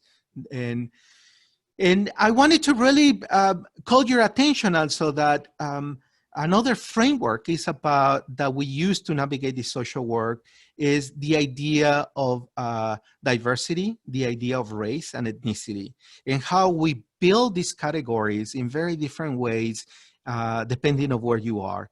The United States has a very specific history and a very specific way to classify people by racial origin. Is the politics of racial classification of this country that has given us the current way that we use in the census. It's the same way in Mexico. It has a very different racial history.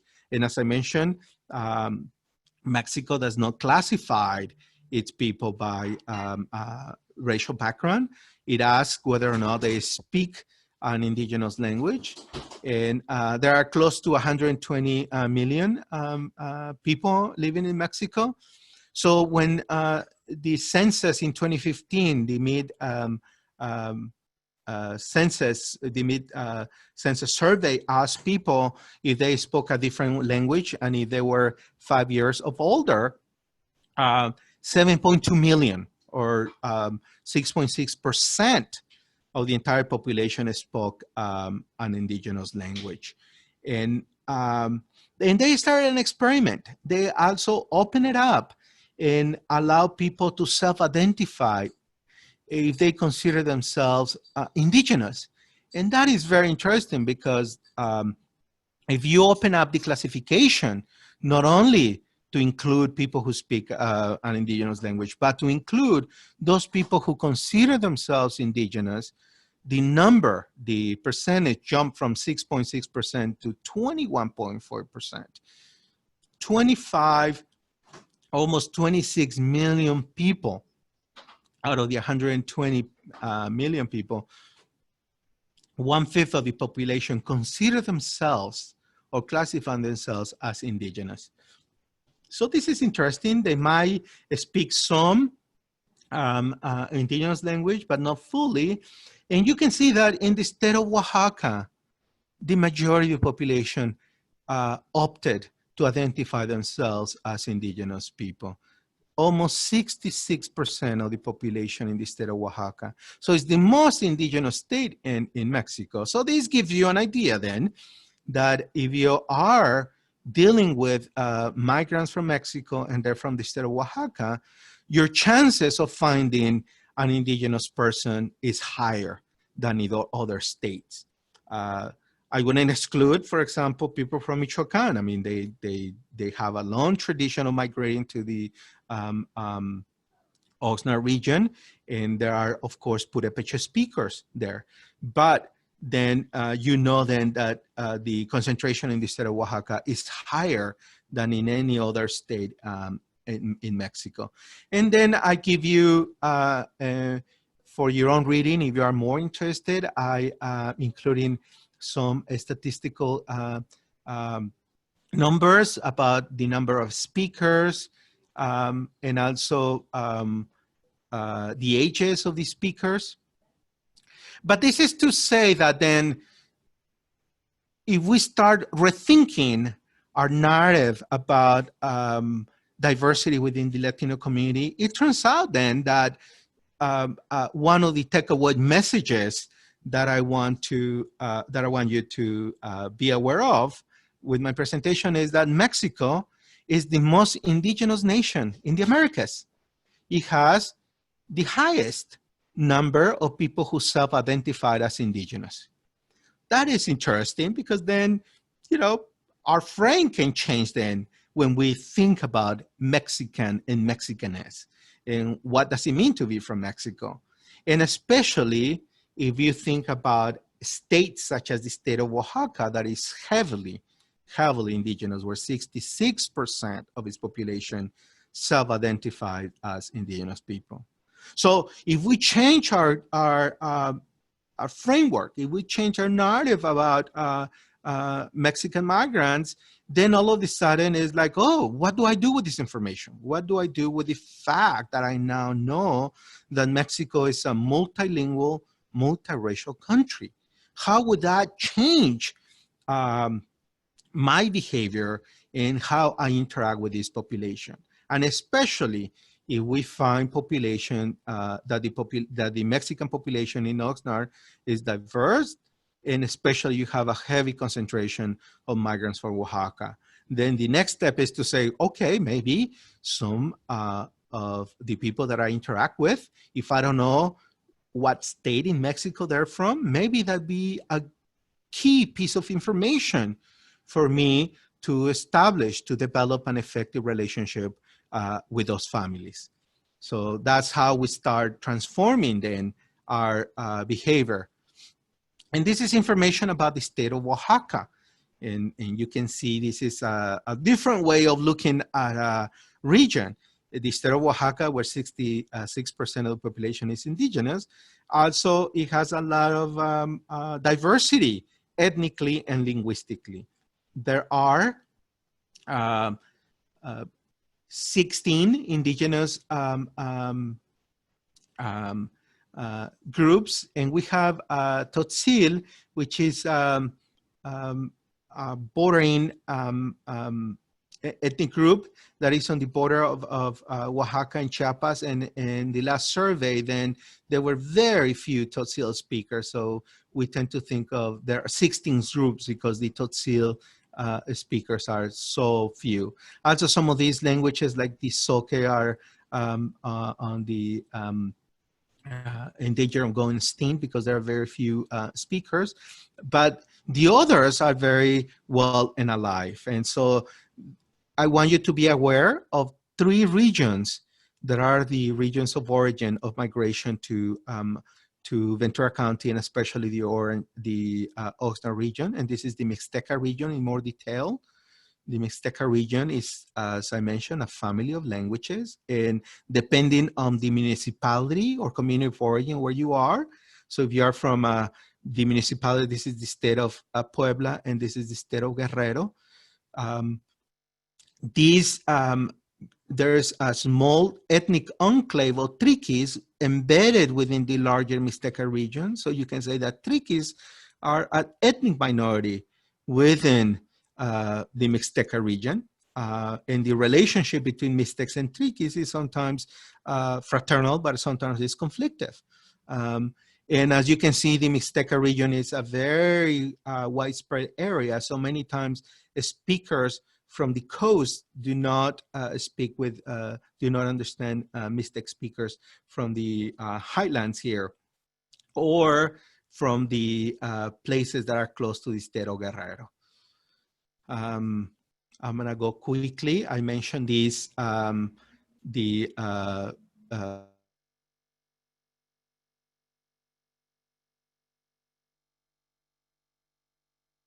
16 indigenous.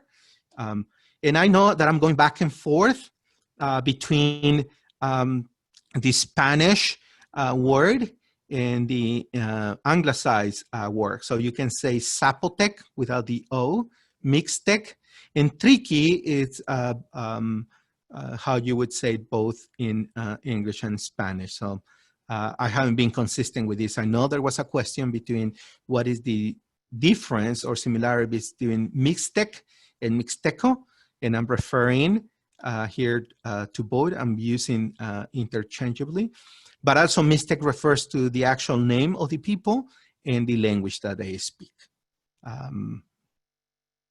So I wanted to get to this. I wanted to get also to implicit bias and how we think about our social work.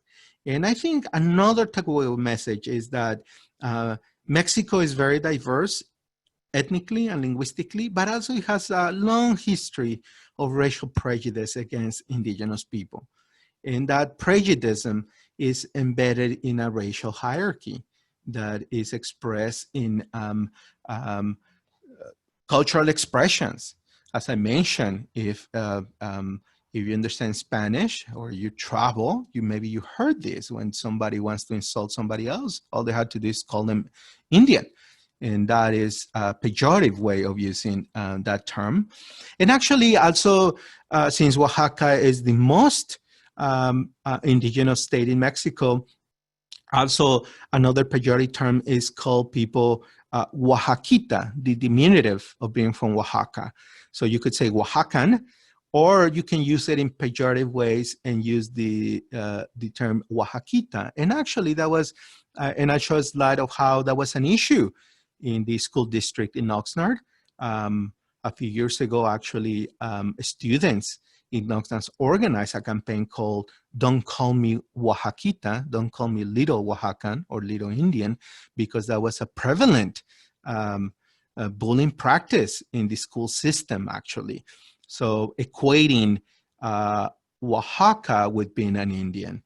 And so how then, given the fact that Oxnard is majorly Mexican, we still see these ethnic conflicts and actually racialized practices. And we need to understand why. So this is something that has been this long historical practice in Mexico. It has to do with the history of the country, the place of indigenous people, and how those values and cultural practices are brought over in the process of migration. But also we tend to, through this prejudice, we tend to normalize issues such as class exploitation. So there is, there have been a lot of ethnographies discussing the work situation of a lot of these farm workers. And in these, press reports and ethnographic works, people have documented the very poor conditions of the housing for these farm workers, the tough work that they have to do in the worst jobs. And some people normalize that, right? Even other Mexican peers would say, well, they're better harvesting strawberries because they're shorter, they're closer to the ground. In justifying the poor housing, some people would say, well, it's even better. Their housing here is better with what they have in their communities of origin. So there's a way in which this racist attitude sort of normalizes these poverty conditions. And what I wanted to concentrate is more on these cultural and language barriers. These indigenous people speak full languages and not dialect. A dialect is a variation of a language. So Mixteco, Triqui, and Zapotec are family of languages. There are variations within those languages, and that's what makes it difficult to find a good match of interpretation. But if you know the community of origin of the family that you're working with, that is a crucial piece of information that you can use to find a good match. And you can use any of the different community-based services, or even the Ventura County has a farm worker resource program that could help you find a good match for interpretation. And so also we need to move away from glorifying the past and keeping a system of racist and prejudice against indigenous people. We need to work a lot about what we call internalized racism. Because for so long, indigenous people have heard the message that their culture and their language is no value. Many times, many of these people really would deny to speak their indigenous language because they don't want to be the targets of racism and prejudice. As soon as you mention that you speak Mixteco, as soon as you mention that you speak that you're from Oaxaca, then challenges arise. So I'm gonna move quickly to what to do. What are the good practices in closing? And I wanna close around maybe 11, and maybe we can have 15 minutes of questions and answers. And so this is the newspaper account of the campaign, of how there was a lot of bullying of schools, in the schools of kids from Oaxaca. And just imagine, this is in schools that 99% of the school children are from Mexico. And you see a lot of racism and prejudice. So students had to organize and to do something about that practice. And I think in this example of how the community of indigenous migrants came together, they have built some resources. So we need to also move away from the model of deficit to assets, because this community definitely is a poor community, is one of the most recent migrants to Oxnard, but also they have developed a lot of strategies to survive. And one of these strategies is that they have very strong community networks. A lot of them get together in what we call hometown associations. And also these hometown associations have been formalized to develop nonprofit organizations. They have developed also cultural festivals to start to have a public presence to start addressing some of these issues. So in this case of the school district, students organize with the support of other allies in the community, and they lobby, and actually they change the policy in the school district, and the school district then became aware of the diversity of the Mexican community, and they start developing a different years ago, they graduated the first trilingual student from high school, and they recognized her with multi-literary sealed, saying that this student was trilingual, spoke English, Spanish, and also Mixteco. So Oxnard can pride itself to have the first trilingual graduate in high school fully officially recognized. But this was the outcome of organizing. This was the outcome of people really mobilizing, having a public presence, and developing that strategy to do that. I have a case about Cyril Baltasar, which is another case that you might be interested in. I'm gonna just leave it to you. If you are interested, you can read the PowerPoint. And I wanna finish with good practices. And I think we have mentioned a little bit how failing to speak Spanish for a Mexican migrant can have a tremendous negative outcome in terms of their health, in terms of their educational opportunities, in terms of keeping their families together. So be aware then now that the Mexican migrant community is multilingual, multi-ethnic, and if you are in contact with families that are especially from the states of Chiapas, Oaxaca, and Guerrero, make sure that there's good communication. Don't assume that the Spanish is their first language. Double check for that. And if you need interpretation, there are many different ways in which also you can get help in finding a good match. Also, check yourself for implicit bias. Who are indigenous people? How should indigenous people behave? And how should Mexicans react? And I think especially if you are of Latino Hispanic origin, especially if you are from Mexico, check those embedded cultural values that we have learned at home. And, you know, as I mentioned, this negative view about indigenous people is not only prevalent about the larger mestizo population, but also it's embedded within also the indigenous themselves. They have internalized this oppression because it has been repeated for so long. So be aware of that. And even some indigenous speakers maybe at first would deny that they don't speak Spanish, because for a long time that has been a source of discrimination. And there are ways in which you can check for that. To ask for feedback, if you give detailed instructions and you ask your client to repeat what you said, and that way you check whether or not they're understanding what you're saying. That's a good way to do that. Also, if you have an interpreter, make sure that also you have that feedback. If you're giving instructions through an interpreter, ask that the client repeat back what you said. And in that way, you check if you have a good match for interpretation.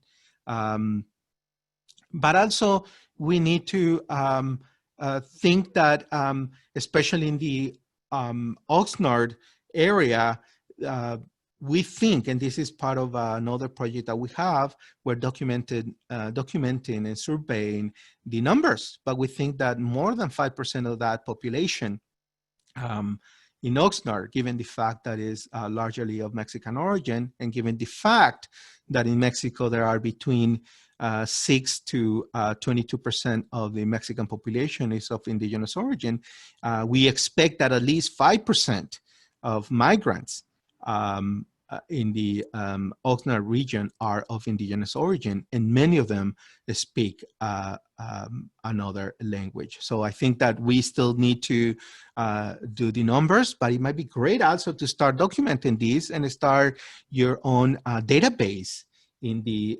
Children and Family Services, used to see what is the prevalence then on non-Spanish indigenous speakers among the claims that you have. And in that way, we can also learn more about the population that you're doing. And I'm closing then with this guide to find a match for your clients. And these questions are in Spanish, assuming that the conversation with the indigenous family is happening in Spanish. And the crucial one for here is this one right here, the municipality. These are the city of town where they're from. So you start by, asking them where they're from, the state of Mexico, then the municipality. And when the municipality, there are smaller settlements that might have a different name than the municipality. And this is how they call the settlement of that municipality. Sometimes there are between 5 to 10 smaller communities. And then asking them if they speak an indigenous language, especially if they're from the state of Oaxaca.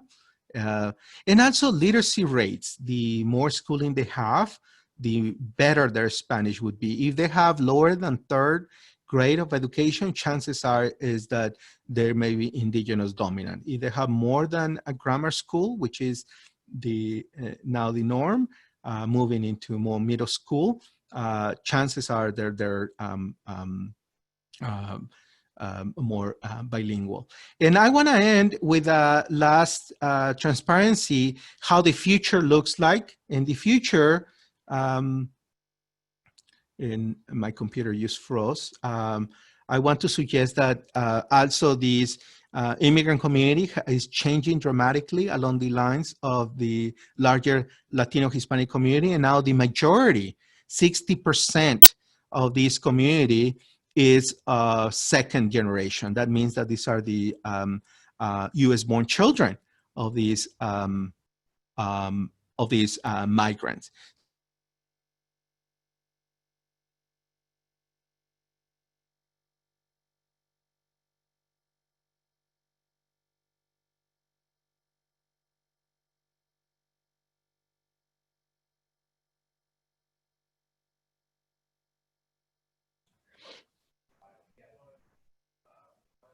Well, it looks like he is frozen.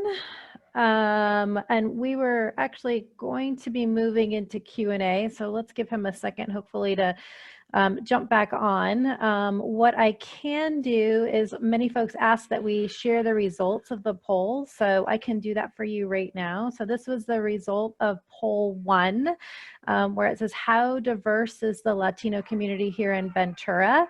And most of you entered very diverse. So that was great, really reflective of kind of what he was talking about. Let's see what the second poll was here. The second, let's stop that. Let's go to polling number 2. How many languages are spoken? You heard that he said 68. Yep, so good. Most people answered the correct question, more than 5. I probably should have spread that out a little bit, made that question a little bit more difficult. And then let's see, the third question that he asked was, is Mixtec dialect? This was a little bit harder to answer, but the majority did answer yes. So 72% said yes, and 62% no. And then as you heard, that it actually is its own language. We're still waiting for him to kind of jump back on because it looks like he got kicked out. So we'll give him a second or two. Let me share the screen so you can see the PowerPoint from current slide. There you go. A couple other thoughts that I kind of wanted to share with folks. You know, as he sort of mentioned, you know, this is his work. He does, you know, an enormous amount of research and training and teaching on all of this, and you know, it's very hard for the majority of us to really walk into the work that we do with all of the information that he has. And especially in the field of child welfare, where, you know, we are asked to move so quickly because we have the next case that's coming up, or we have to enter our contacts, or we have court reports that are due, or we have to make additional referrals. There's so much about this work that asks us to move fast that it's really hard to sort of slow our work down, to have that sort of sense of kind of cultural humility in order to do this well. But I really felt like, in listening to this, he offered so much more information, not for us to make new assumptions, but for us to ask better questions. And so, you know, the questions around the language, the questions around the municipality, the questions around really understanding kind of, you know, their background and their identification, and, you know, how that has sort of impacted them and their experience, whether they're first generation and recently migrated, or whether they're second generation. What do their lives look like here? You know, what does, you know, family life look like here compared to what family life look like, you know, potentially in their communities at home? All of those would be questions that would help me slow down just a little bit, to help me ask, again, really better questions, deeper questions, so that we could do what Judy asked of us in the beginning, which is to do no harm. And we know that when we move fast and we make assumptions, which is what our brains are oriented to do, that is where we get ourselves into a little bit of trouble, and where we actually could be causing harm and doing the exact opposite of what we hope to. So I'm back online. You're back online. Oh, great. Good. Welcome. Okay. So I shared the polled results, and I just added some comments in terms of what I was listening to. Oops, let me go back to the presentation. So in terms of any questions in the chat, let's see. Do we have any questions? Well, there's a, let's see, hold on, I'm having trouble getting to the Q&A here. A question that we had in the Q&A, which says, speaking of literacy, besides the variations in each language, are there any other obstacles in messaging to Indigenous communities in writing in their language about available services and programs? Thank you. That's a very important question. These Indigenous languages are oral languages. They used to be written in pre-Columbian times. There are books, codices that are pictographic, and this is how they used to write it. But since colonial times to the present, there hasn't been an educational system through which Indigenous language are learned. So these indigenous languages are passed within family in an oral tradition. So despite the fact that we have linguists have developed a written method and alphabet in Mixteco, most of the speakers do not write Mixteco. Most of them would speak it orally. So the best way to reach out this community is through public announcements. There's a radio station in Oxnard, an indigenous radio station. If you want to develop a basic guide, I would do it orally. Most of these indigenous people also communicate now, via WhatsApp, Facebook, and they prefer video communication. So if you spend time and effort to translate guides in written form, they would not have a big impact. So you have to use the oral method. So that would be, I think, one recommendation. Great. I have another question. It says, what are the parenting norms of Indigenous peoples? In general, I think that we have to think that there are some universal values of caring for the young, protecting them. But also we have to remember that a lot of these migrants come from rural communities. And in rural communities, there's the expectation that you grow up fast. You integrate very quickly into the work dynamics of the family. You have responsibilities in the family farm. When you are between 13 and 15, you have big responsibilities. It's not unusual for 15-year-olds in the household to be considered a full adult. And if you cultivate corn, 15-year-olds are the ones in the fields working. There's, for example, they use the oxen plow, which is dragged by 2 big bulls, and it's not unusual to see a male that is 13, 14, 15 years old already performing that kind of work. Also, because of this, then the expectation, they tend to marry and reach the marrying age of consent at a young age. And this is not unique to indigenous people, but this is actually a practice throughout rural communities. So they tend to marry young. And I think that's where we see a lot of cultural clashes. What is the expectation and responsibilities of a young person, for example, in the United States? When, in the United States, you cannot consume alcohol until you're 21.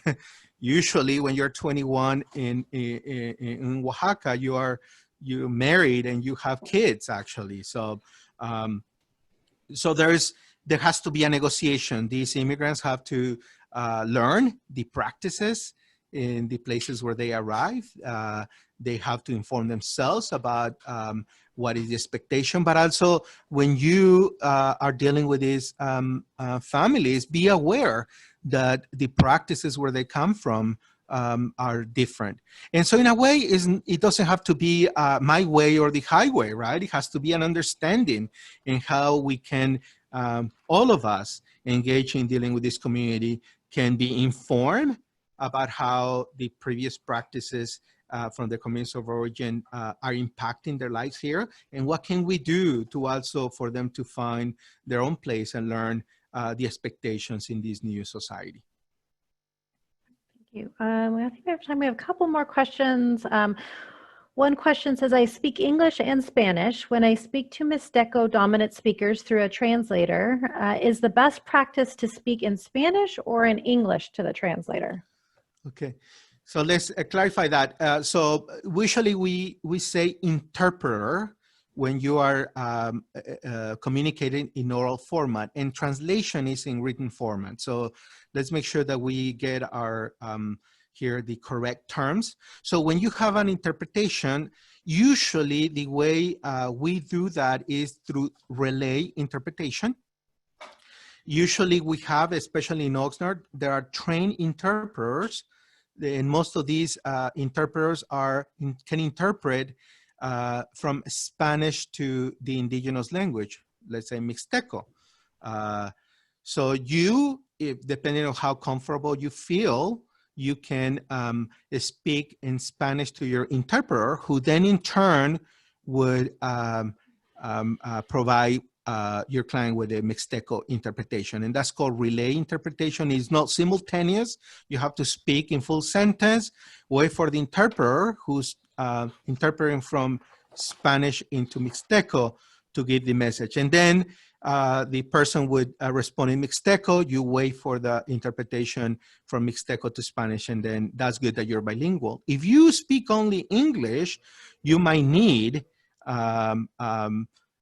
another interpreter. And this is what happens in courts, for example, where the judge might not speak Spanish. So he would speak in English, then there would be an English-Spanish interpreter, and then another Spanish Mixteco interpreter. And this relay, is very time-consuming, but this is not unusually to witness in Ventura. More and more, we have a younger generation of a second generation of Mixteco youth who are trilingual. And there are several working actually for the Farm Worker Resource Program.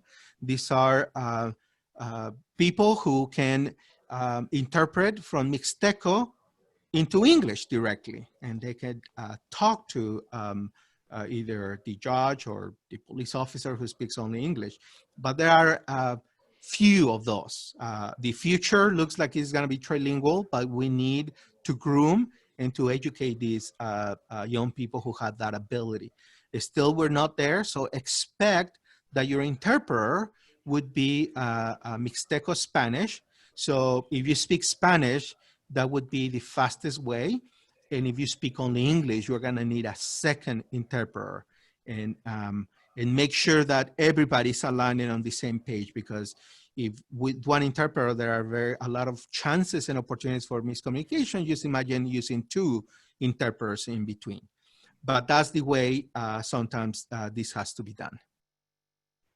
Great. So there's two more questions, and I think we'll probably have to stop at these two questions. But what we will do is we will work on answering the rest of these questions and maybe putting them in a written format and sending them out. And then, again, this is the first of 3 webinars, so we hope to continue this conversation. So if we didn't get to all the questions today, we want to let folks know that we are continuing this conversation, and we will definitely get to these questions over the next couple of months. I'm going to read both of these questions to you because I feel like in some ways there's some overlap. The first question was, a struggle we often experience is that young ladies ages 10 to 15 who marry both formally and informally adult males and then migrate into Ventura County, and this conflicts with our U.S. laws. What's the best way to respond to this? And then the next question is, how can we engage Indigenous communities when they have a history of being marginalized by the government and we are part of that system? So how do we work with the culture and then the government, and then in particular our U.S. laws in a way that's both respectful but then also honoring the laws we are required to uphold? Those are excellent questions, and there's an extent, huge literature that can address that. But quickly, I think that we see that the more empowered young women and girls are, the more education they have, they tend to resist that family practices. It has to do with the patriarchal system that sometimes don't give a lot of options to young women. Also, it's very oppressive to live, in poverty, to not have many options. And I think one way in which we can deal with this is not only informing this community, having, and this is what nonprofit organizations are doing, also talking about the fact that it's against the law to marry young, to have sexual relations with underage kids, and that the expectation here in Oxnard is different. I think that people have to be empowered through education, and also there has to be a lot of work to be done to empower especially young women. When you see, and especially you see these in the second generation, and we have tested this, the second generation boys and girls have a very different expectation in terms of age of marriage and instead of what they're going to do and how empowered they feel. I think that definitely a lot of these has to be done in a way that is not punitive but informative. And of course, I think in some cases, and there are many cases that are not of where you know, people have gotten into a lot of trouble for these. And there's a famous case of, you know, this story about you know, a parent who sold his daughter for beer, which is that myth, you know, the indigenous as uncivilized and not caring. And I think we have to learn about the history, the expectations, but also we have to be proactive in terms of empowering parents with information, but empowering also especially young girls to increase the levels of education, and then you would see a result. And also, of course, the state in Mexico has not been very responsive. We see a lot of state-driven violence in some of these communities, especially in the state of Guerrero. People really are have been the target of a lot of state-led repression in their state. There's also a sense that they're fleeing, you know, a war zone because there's a lot of drug production, for example, in Guerrero. The army is there. So I think that there are cues that we can send when you're there representing the state, that you are an ally, that you understand the condition. And I think showing empathy and understanding would go a long ways. You know, I've seen how some organizations are transformed, and they, you know, they have on the walls signs, or, you know, signs of cultural objects that send a warm message to their diverse clients. Even a map of Oaxaca, a rock from Oaxaca, you have, you know, you send cues to say, we understand the diversity, we're here, we're allies. And it has to be done in very proactive ways also. I think that it might be great to also meet these communities, not in a state of emergency, but, you know, when they have their cultural festivals, showing up as a social worker when they have a community gathering, when they have family quinceañera, when they have when they're celebrating the patron saint, when they're celebrating the Guelaguetza, which is a cultural festival. If you show up in this moment outside of you know, a crisis, I think that you're sending good signals that you're an ally and that you're empathizing with their situation.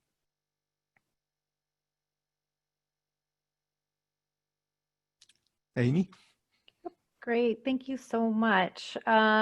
This was really wonderful, and I so appreciated your time and willingness to share this information with us. And again, we'll hope to see you at the other webinars and continue in this conversation and really in this work, not just in these webinars, but over at least the next year to 18 months as we continue to move into this area, so that we can, ensure that our practice is culturally responsive and really is child serving and family serving in a way that makes sense to the families, not just makes sense to us. So thank you so much. Thank you, everybody. I would like to go ahead. Let's see if I can move over. We are now going to introduce Jill Borgensen. Most of you know Jill. Jill works for CFS as a coach and has been the lead for family engagement. I'd also like to introduce Wandaru Gali. So Wandaru is a manager with CWDS, and she is a manager over our cultural responsive practice and the Cultural Responsive Academy. So welcome, both of you. Thank you, Amy. Hello, everybody. I'm going to invite you to build on what we've heard this morning, starting with Judy, who reminded us that thoughts drive actions. And then so much of what we heard from Gaspar, I know he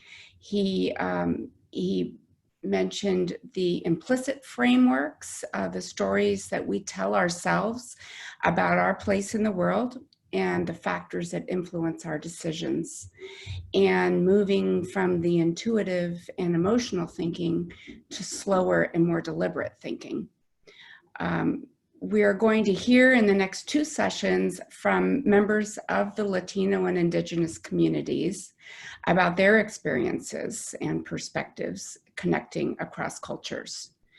And so to prepare for that, we want to introduce you to an activity called the Tree of Life for you to explore and reflect on before we meet again at the end of June. You will see in your participant guide, there are some instructions for you on how to follow this activity. Some of you may already be familiar with this tool because we do use it in family engagement.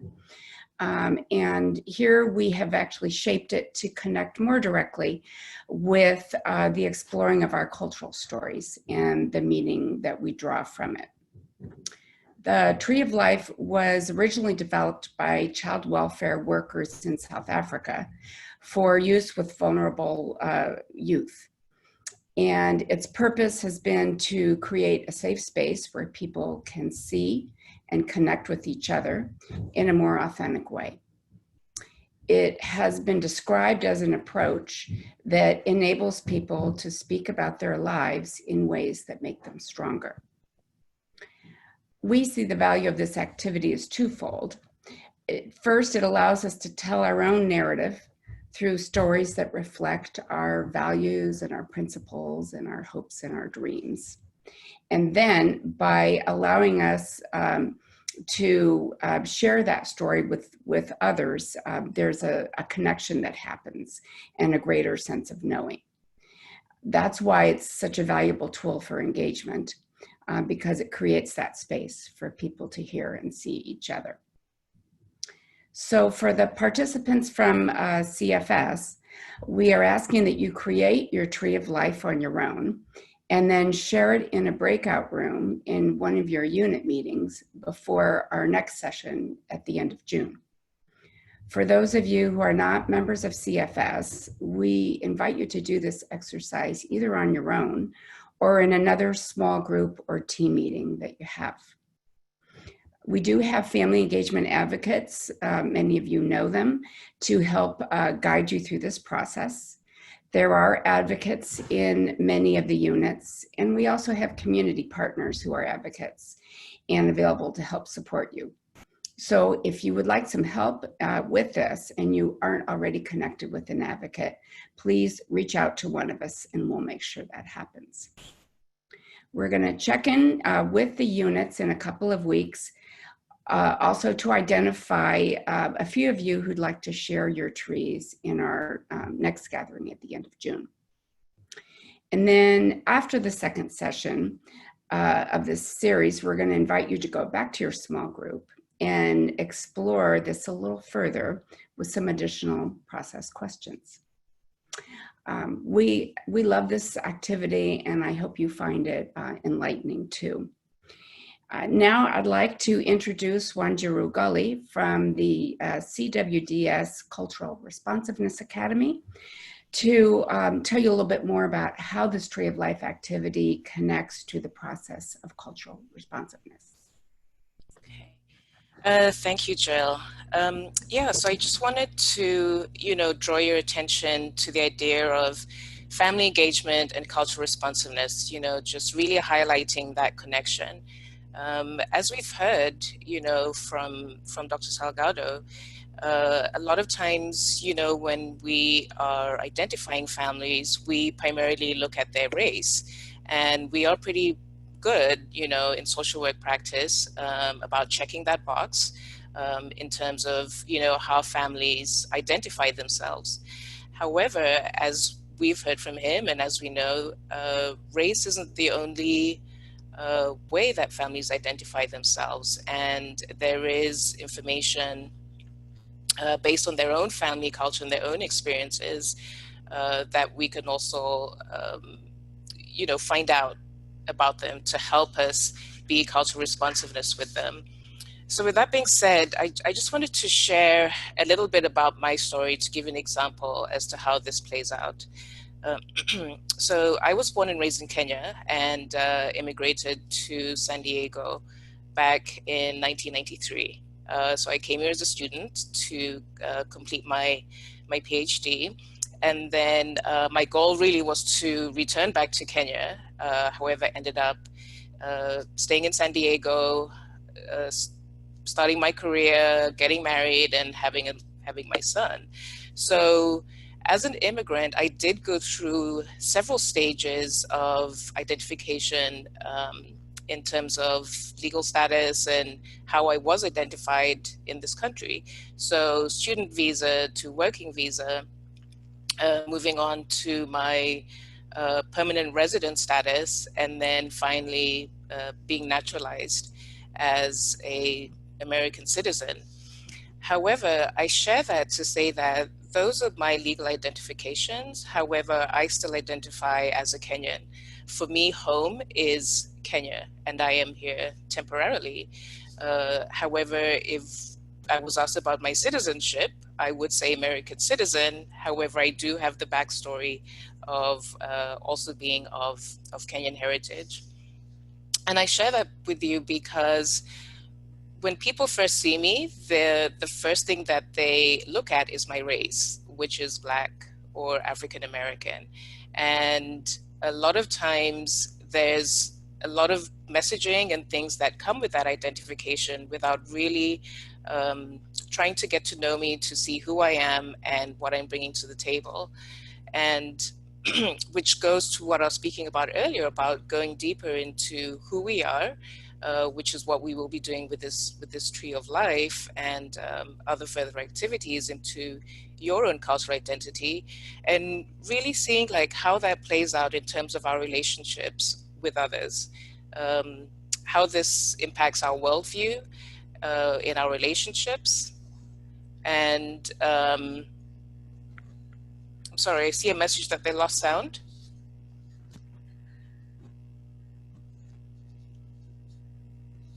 Amy? I can hear you. Oh, okay. Sorry, I just got okay. And yeah, so really being able to go beyond race to understand our own family cultures and the roots of where we came from. And so when we're looking at the Tree of Life, the importance about this really is when we're looking at cultural responsiveness, it really is about not only what the families are doing or what their culture is and what they're bringing to the table, but really also understanding our own story. As social workers, we're really good at asking other people about questions and getting to know who they are. And really with cultural responsiveness, there's the added piece of what is our history, what is our story, and what are we bringing to this conversation, so that relationship and that connection is made.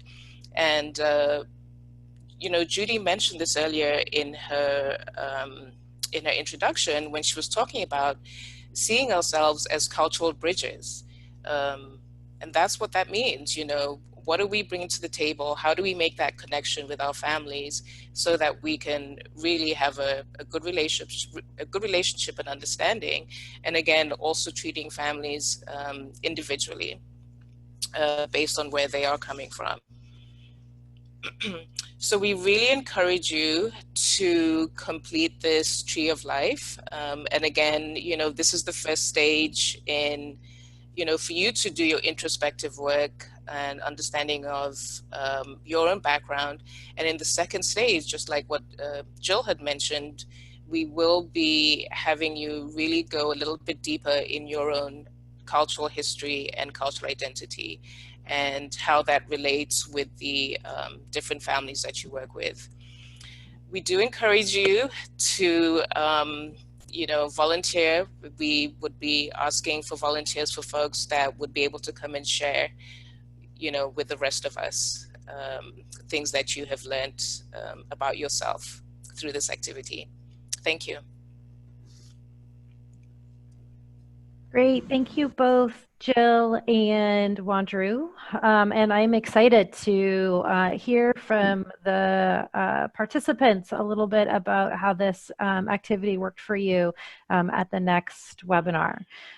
So Judy, would you like to provide any closing remarks?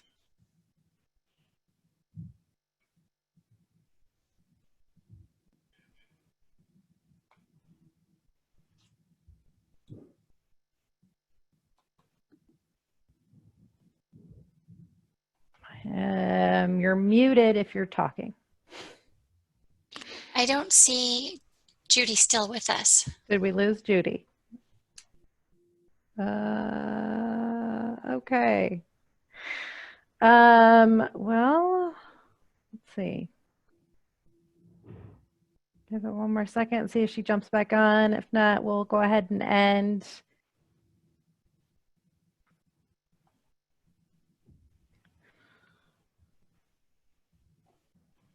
Nope. Okay. So thank you again to everybody for joining us today. We do have a link to provide feedback on this event. If